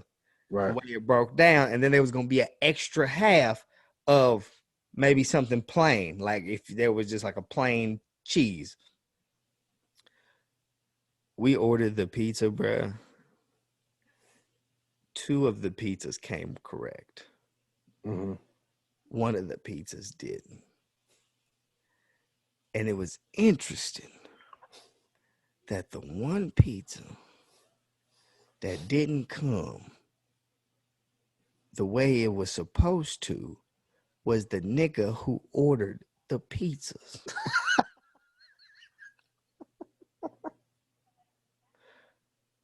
My half came. Els's half came. Kern's half came. Balloon's half came. That's 2 whole pizzas. Yeah. Now this third pizza is the nigga who ordered the pizzas. Didn't come half and half. It was the whole topic. Whole pie.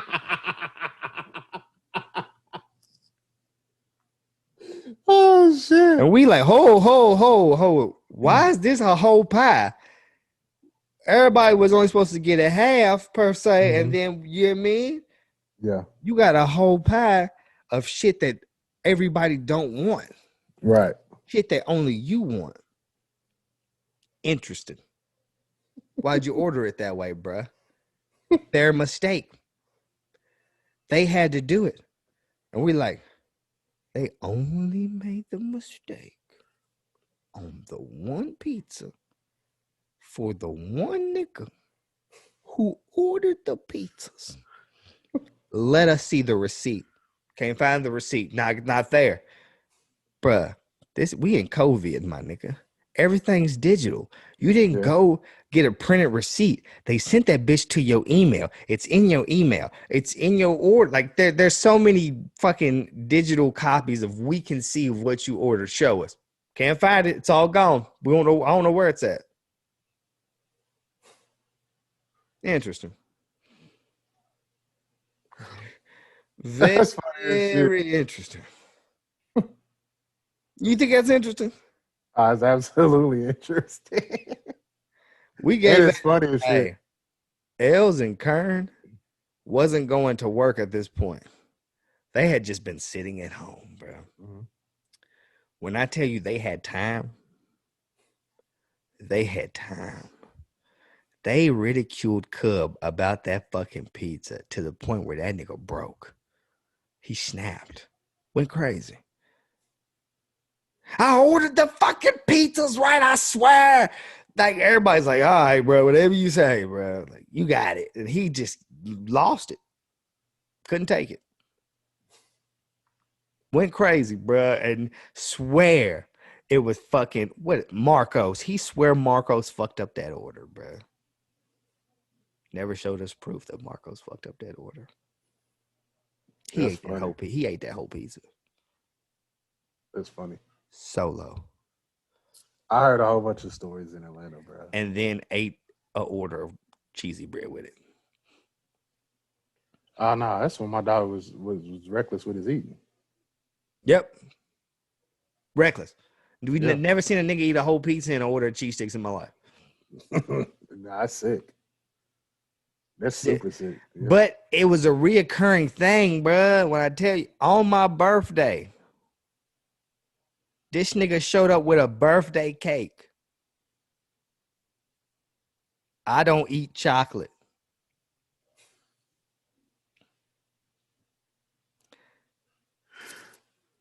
I have never eaten chocolate. Yeah. I had a traumatic experience when I was a very young child with a chocolate donut. Never went back. Like it traumatized me, and I never went back to chocolate. So anybody that's close to me or have known me for a while will eventually come to find out that I don't eat chocolate. Like I won't eat chocolate. Like there's nothing you can do to get me to eat chocolate. Like I don't even like the smell of it. Like it makes me sick to my stomach if the smell of chocolate is very heavy around me. This nigga bought a marble cake for my birthday. Bro, was it you that said the red velvet is the chocolate cake anyway? Yeah, it's just died. When you came to the crib, and I had the okay. You had the red velvet for your birthday, and I was like, yeah, it's just died chocolate cake. Yeah. A lot of people don't know. It's just chocolate cake that's died. I didn't know that. This nigga Cup said he ain't know marble cake had chocolate in it. I said, nigga, what do you think the marble is? He said, I don't know what it was.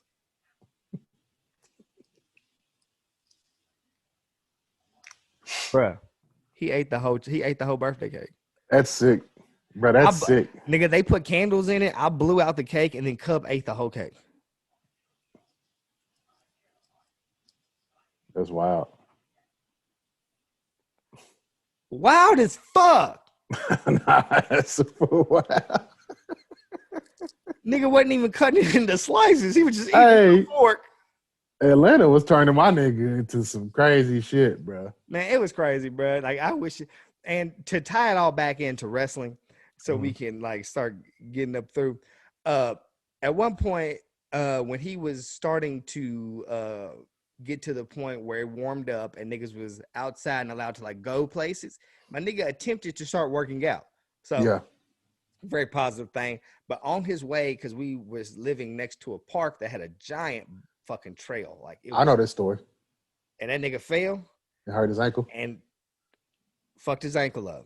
Yeah. We don't know if it was fractured, sprained, or whatever. I just know my nigga came back and had his shit propped up. He was hurting. And we thought he was faking. Yeah, I know.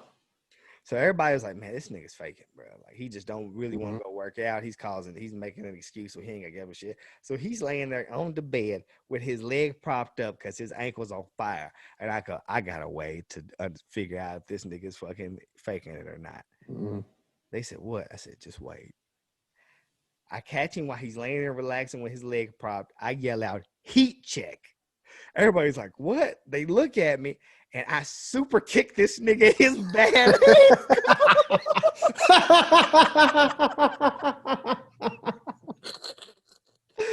I wish you would have got that on film. That nigga's face was like, what the fuck is going on?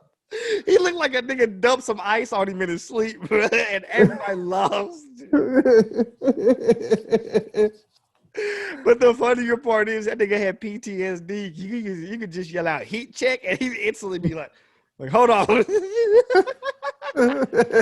His ankle was really fucked up. But I could just imagine you super kicking this nigga in his ankle. Why? His shit sprained, and I super kicked the fuck out of his ankle, bro. He started crying, bro. He looked like he was going to. Like, if it wasn't four niggas just staring him dead in his face laughing, he would have bawled, bro. Like, bro, He had to hold it together for the. He read the room, bro. He knew that if he didn't hold it together in the moment, it was only gonna get worse. So I know how bad ankle injuries are because I've had a couple. That shit was probably one of the worst pains you ever felt. Oh no, You doing that shit? no, he was just looking like, why God in his face. His face was like what the fuck is like I thought these niggas was my friends. That's what his face looked like. I super kicked that nigga and yelled, he check, boy. He ain't never been the same. Nah, I would have been in tears off it. I ain't gonna hold you. If this shit was sprained for real,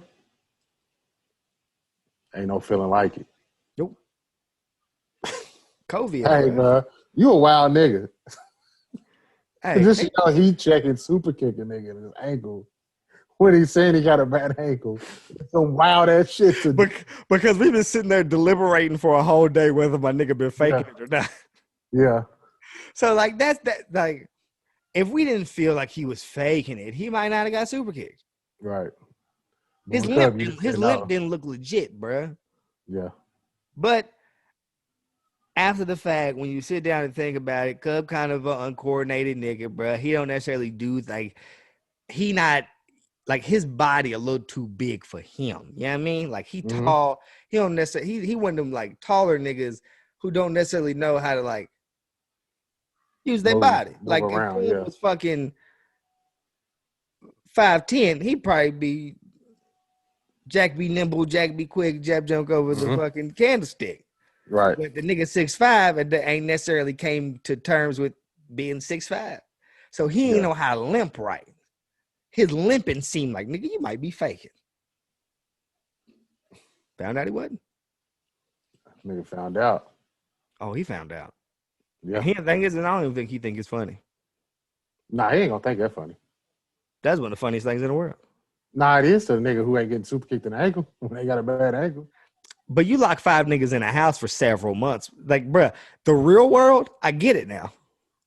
I should have came down there when y'all niggas was there. I was down there when it was just Ellie and Kern, bro. You didn't come down when it was all. You only came down when it was just them two. Right. You didn't come down when it was all 5 of us, bro. Mm-hmm. The fuckery of fuckeries. Yeah.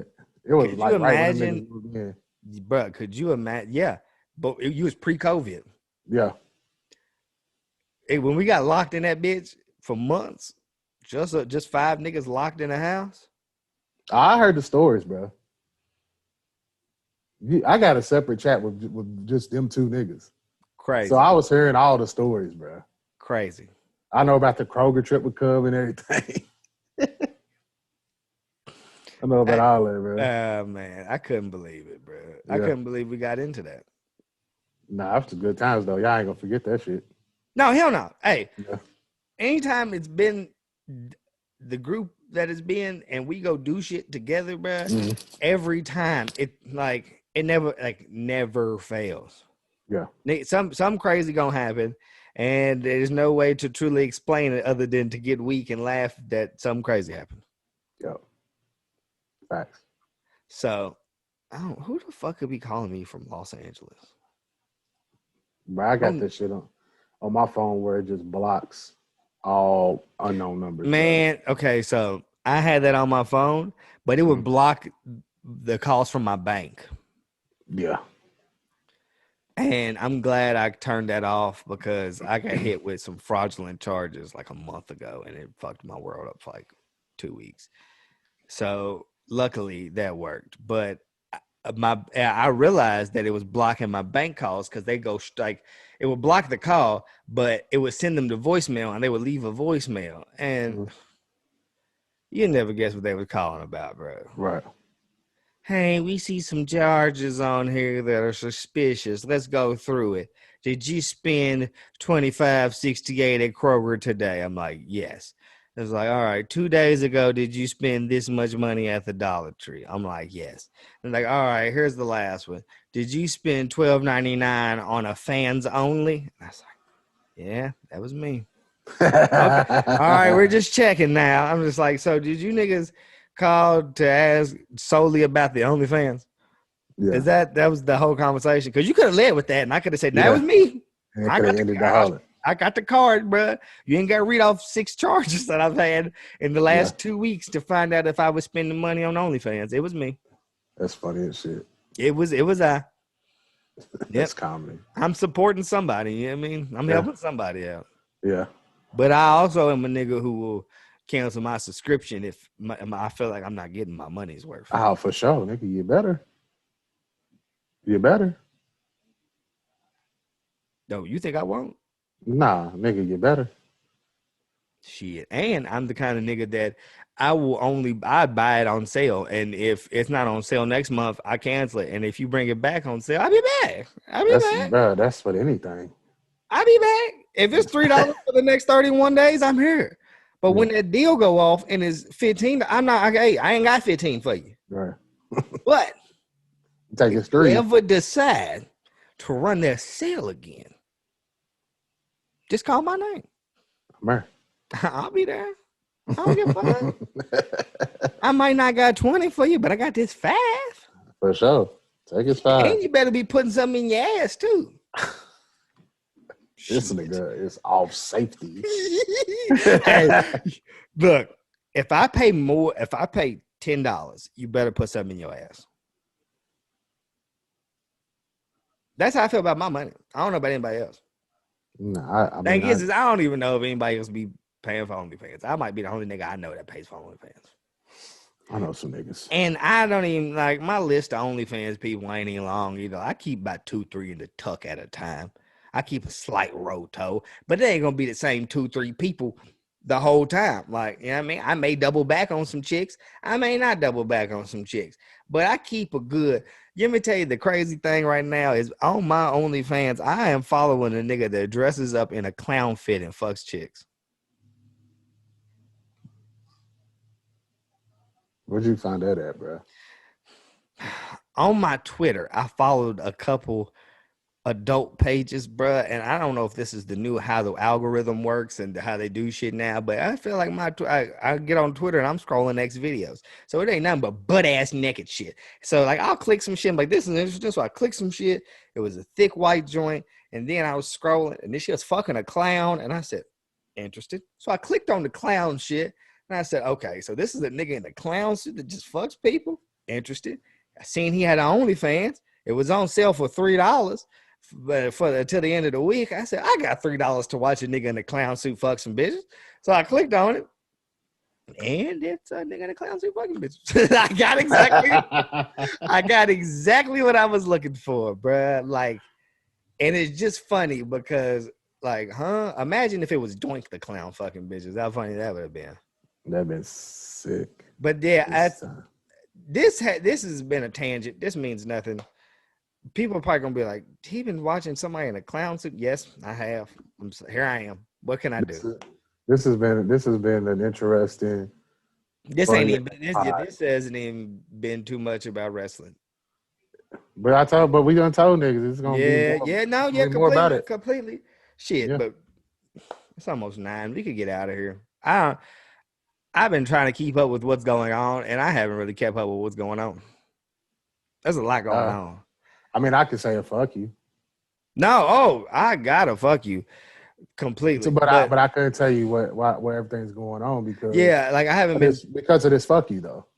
Okay, well, let's get it. You know, it's the end of the pod. Shit, it's time to say fuck somebody. I say fuck you to whoever's writing for Raw, bro, because they have got me completely disinterested. Right, bro. I watched Raw for the first time fully this past Monday. how'd that go for you? Bro, you got Drew McIntyre in the same, like Drew McIntyre was in the same shit that he was in 3 months ago on Raw when I watched it. Yep. You fired Mickey James. Yep. You fired the Iconics. Yep. You fired Ruby Riott. Yep. But you bring Eva Marie fine ass in. Mm-hmm. To do the same Eva Marie gimmick. She's not wrestling. That bro. you were doing when she left. She's not wrestling. Nope. She has Piper Niven fighting for her. Yep. Doudrop. And then you got Asuka losing. clean to these people. Clean. You got Charlotte and Rhea Ripley. Doing the same bullshit. You got two niggas who's the tag team champions that I haven't seen defend their tag team championship for real. Nope. Since Mania. Nope. The most entertaining part of Raw to me was Morrison versus Ricochet. Yep.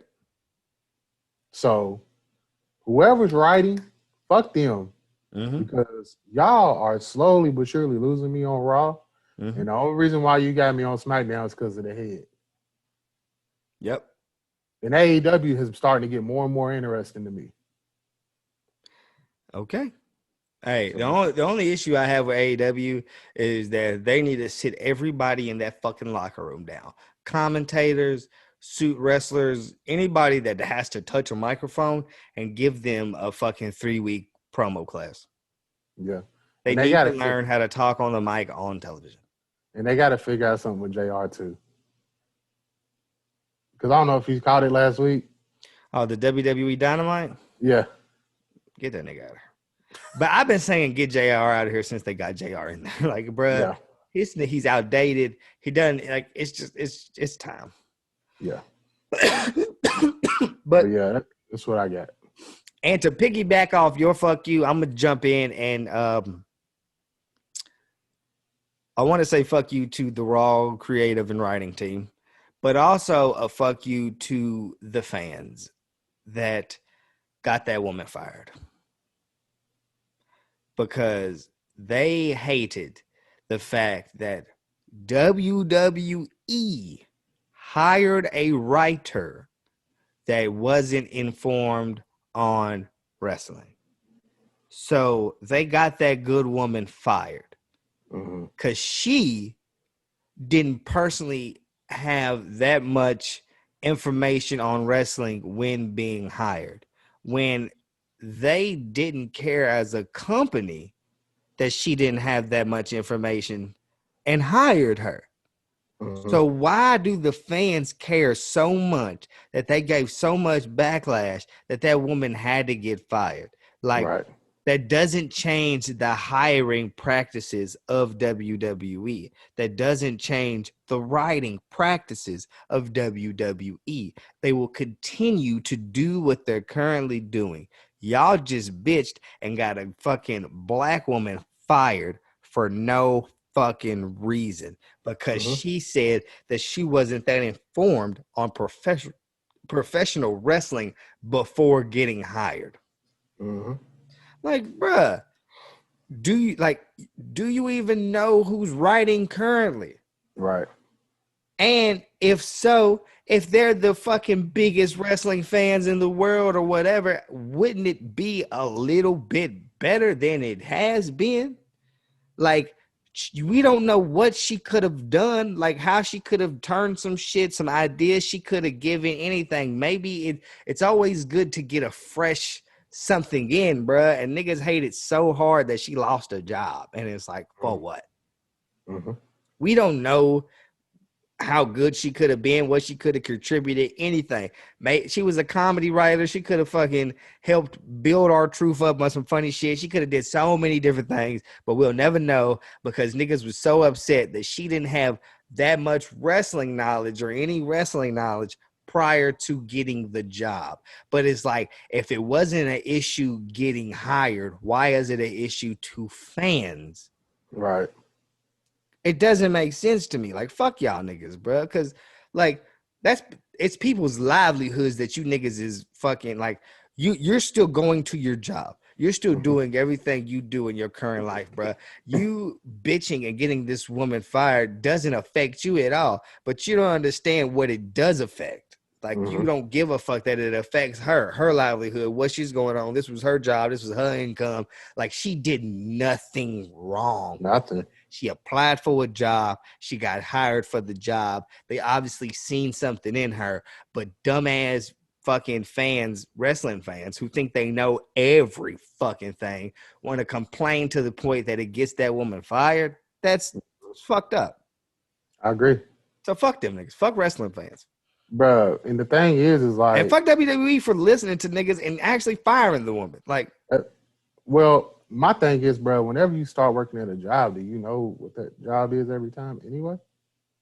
No, I mean, you don't know the whole ins and outs of everything. Right. I mean, she knew what she was getting. Like, bro, how many people have they hired that have no wrestling background? That's in any job. That's what, like, any job. It's what niggas do. It's a part of it, bro. Like, Nah, that's just stupid, bro.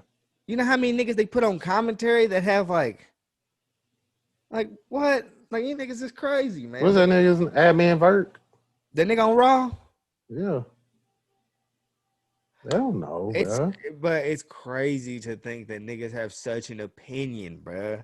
And it's like, sit your fucking ass back, watch the show, and either you like it or you don't, bro. Like, and if you don't, then fucking like, bro, if you don't like it, get off the boat. Do something else. There's so many other things. Get I agree. off the boat, bro. Fuck you, nigga. Fuck you, because you ruining people's livelihoods, bro, just because you're unsatisfied with a product that you're like, nah, nigga, fuck that, bro. Like, you know, and then mostly be these niggas who be fucking living in their mama's basement and shit. Bro, I know, man. And the wrestling community is a weird mix of like, not even wrestling. There's every community, bro.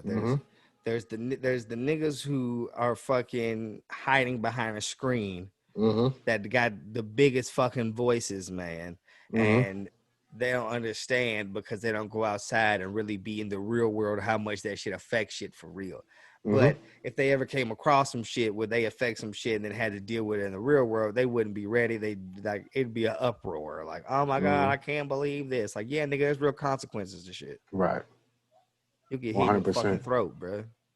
And if you show up to the fucking venue with a belt, if somebody challenges you, you must defend that belt, nigga. And I will go home with your fucking belt. And I'm going to win, nigga. See, and that's the thing. I'll sneak attack a nigga. I'll run in with my own ref. I'll cash in and get the belt. And then I'll just let you freestyle afterwards. And you probably don't know where I live at. So I'm probably going to keep your shit. Oh, nigga, and I'll never show up to an event with a belt. No, Fuck that. Nigga, I don't want to hold. Nigga, it's like, bro, if you ain't got no room in your overhead when you on an airplane and your carry-on just taking up too much room, bro, I don't want to sit in a fucking wrestling event with that belt in my lap, nigga. That's too much. Or on my shoulder. Well, shit, nigga, fuck it. Just be the belt collector then. You already got one. Nigga, I will be. Go ahead. I'll show up with a broom, too. The cleaner, nigga. But I'm gonna start doing what movie is that where the niggas dancing in front of the shop with the broom at the beginning? He's just hitting he's hitting the break dancing and shit. Was it breaking? And niggas just in there like breaking, yeah. It's that electric boogaloo, bro. I'll be doing the tricks with the broom. Like, oh my God, this nigga's crazy. And he take belts. Yes, sir. They niggas would hate me. Nah, that's hard though. Yeah, that's hard. Yeah, see, the cleaner, nigga, I came to collect. Hey, bro, niggas would be so upset. They're like, oh my God, that's the cleaner. He came to collect. Take my belt and put it in the car. Put the belt in the fucking bag. Hey, remember how on Friday he's like, tuck your chain, Debo come. He said, no, he said, I'm just gonna tuck mine in. Nigga, you gotta have your own music though, like that nigga had though. Yeah, nigga, one nigga's gonna hide the belt, another nigga like, no, I'm just gonna put my shirt over it. And I'm gonna lift that nigga's shirt up, see that belt, rip it off him. Give me that shit, nigga. My grandmama gave me that belt. Mine now, nigga. Call that nigga a punk in the most extreme way. It's mine now, punk. Yep, that's me. Which I got on my 40, homie. Nah, some big ball. What do you say? Some big ballers like, yeah. Rest in peace, that nigga Debo, man. Hey, bro. One of them motherfuckers from like the country will go to the car and Ricky put a shotgun in my back, nigga. Oh, yeah. They'll put my ass down. You take a nigga's belt, bro. You gotta definitely be aware of your surroundings after the fact. Nigga gonna put me down. I was gonna get personal. He gonna put me down, bro, because niggas love their belts, bro. You better catch your Uber there. So you ain't even got to hit the fucking but you know how like on wrestling they be like when they run out the back and the car's like waiting and they hop in, they smack it. Like, let's go. That's me. I'm just jumping in. I got a limo and I'm just jumping in the roof part and like my legs is dangling while they're driving off. Niggas just running out there like, he got my That's back. some funny. Hey, bro, that's some funny ass shit. This nigga silly, bro. My nigga collector cleaner. Hey, well, they would hate me, bro. Thing is anytime I go to a wrestling event, bro, I'm always amazed at some of the belts niggas bring out too. I think I always see like something. I'm like, damn, like where you get that made at, bro? That's crazy. Like I've seen niggas with red straps on fucking WCW belts and shit. I was like, where do you niggas get where do you niggas order these from? The niggas spending coin though. Coin. I know people who work, get off work, go home, watch wrestling, and only spend money on bills and wrestling shit. I know people. Personally know people. That's a community. Like nigga. And you can bring up some shit that's not wrestling related and they don't give no fucks. Mm-hmm. It can be about wrestling. But if it's not about wrestling, they don't care. I see it though. If I'm like, oh goddamn, Kofi got on them fucking answer 5s, this nigga's cutting up. Yeah, I don't give a fuck about sneakers. Yeah. All right. Okay. Here we go. Oh damn, Dominic Mysterio got the Gucci on. That nigga's going crazy. Yeah, I don't give a fuck. And it's like, all right, guys. You got a belt in here somewhere? Yeah, you get that motherfucker and go. Go ahead. I'm gonna go. I got a ref coming. I'm gonna go ahead and get you out the fucking way. Take your shit and jump on top of his limo, nigga. And bounce. Can you imagine me half body in a limo and the legs just dangling out? Dangling, nigga. Funny as fuck. Yeah. They hating it. I'm taking niggas belts like it's the 24/7 championship. Got to. Good times, man. Start with that nigga Willow. Hey, if his belt wasn't missing so many diamonds, I go get him. That nigga belt missing way too many jewels in it for me to take it. They got me too. I'd go. Hey, nigga, I'd catch that nigga on South Lime, bro. Right, I'd lay his ass clean out, bro. Right in front of fucking the old Two Keys, nigga. I'd lay him there. I'd put him through a abandoned Two Keys window, bro. You ain't gotta do it. Just hit that nigga with heat check. Boom! Super kick that nigga, boy. The thing is I don't know something wrong with him, bro, and I can't have that on me. Yeah. I can't have that on me. I get it. Remember when niggas was wrestling Eugene? Yeah. I don't know if he was special or not. He wasn't in real life. I'm saying the character. No, he wasn't. The character was. Why would they have me wrestle him? Because they was on some sick shit back then. See? Now, what kind of bad guy am I if I just super kick Eugene's fucking bomber jacket off? You can super kick that nigga's bomber jacket off. That motherfucker had some force on it. That nigga just go, the jacket come off. The nigga, you ain't even need to do the leg slap. That motherfucking connection gonna be a slap enough.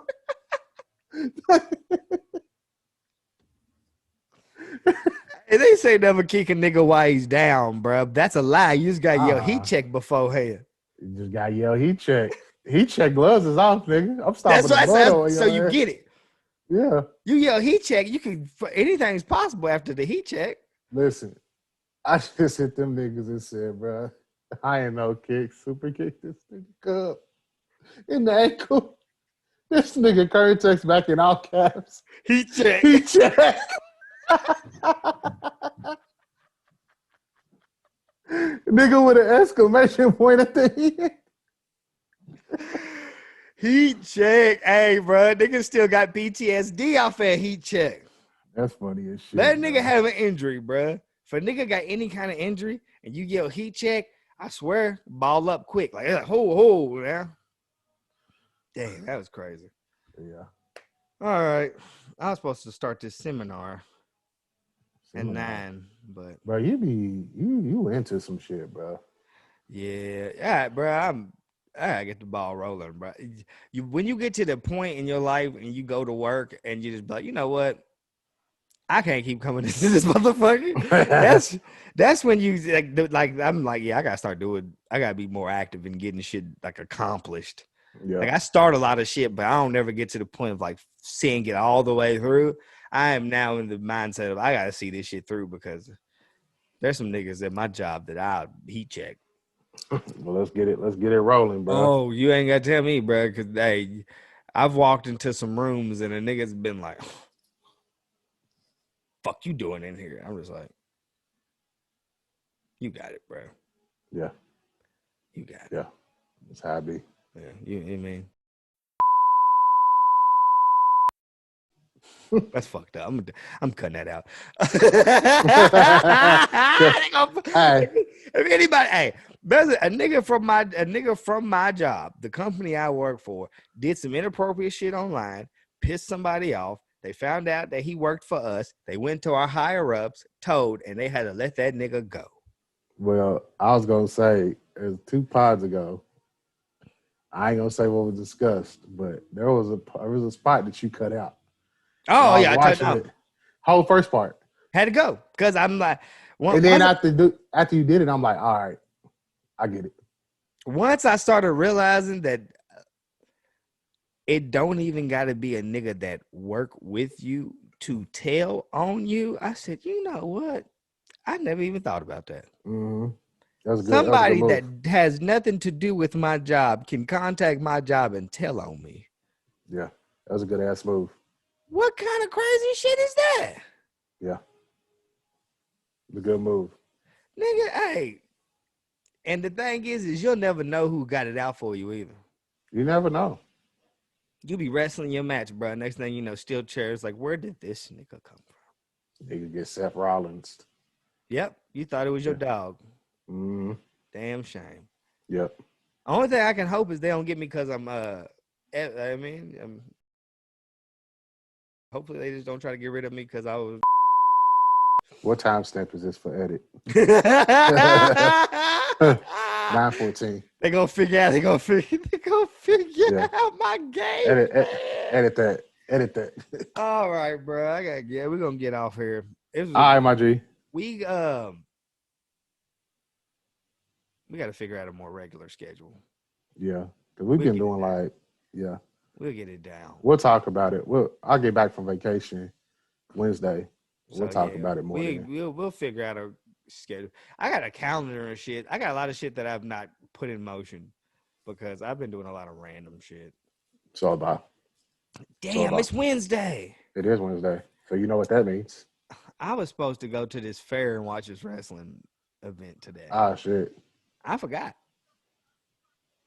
that I was supposed to go to a fair. You know what? I got a damn studio session tomorrow.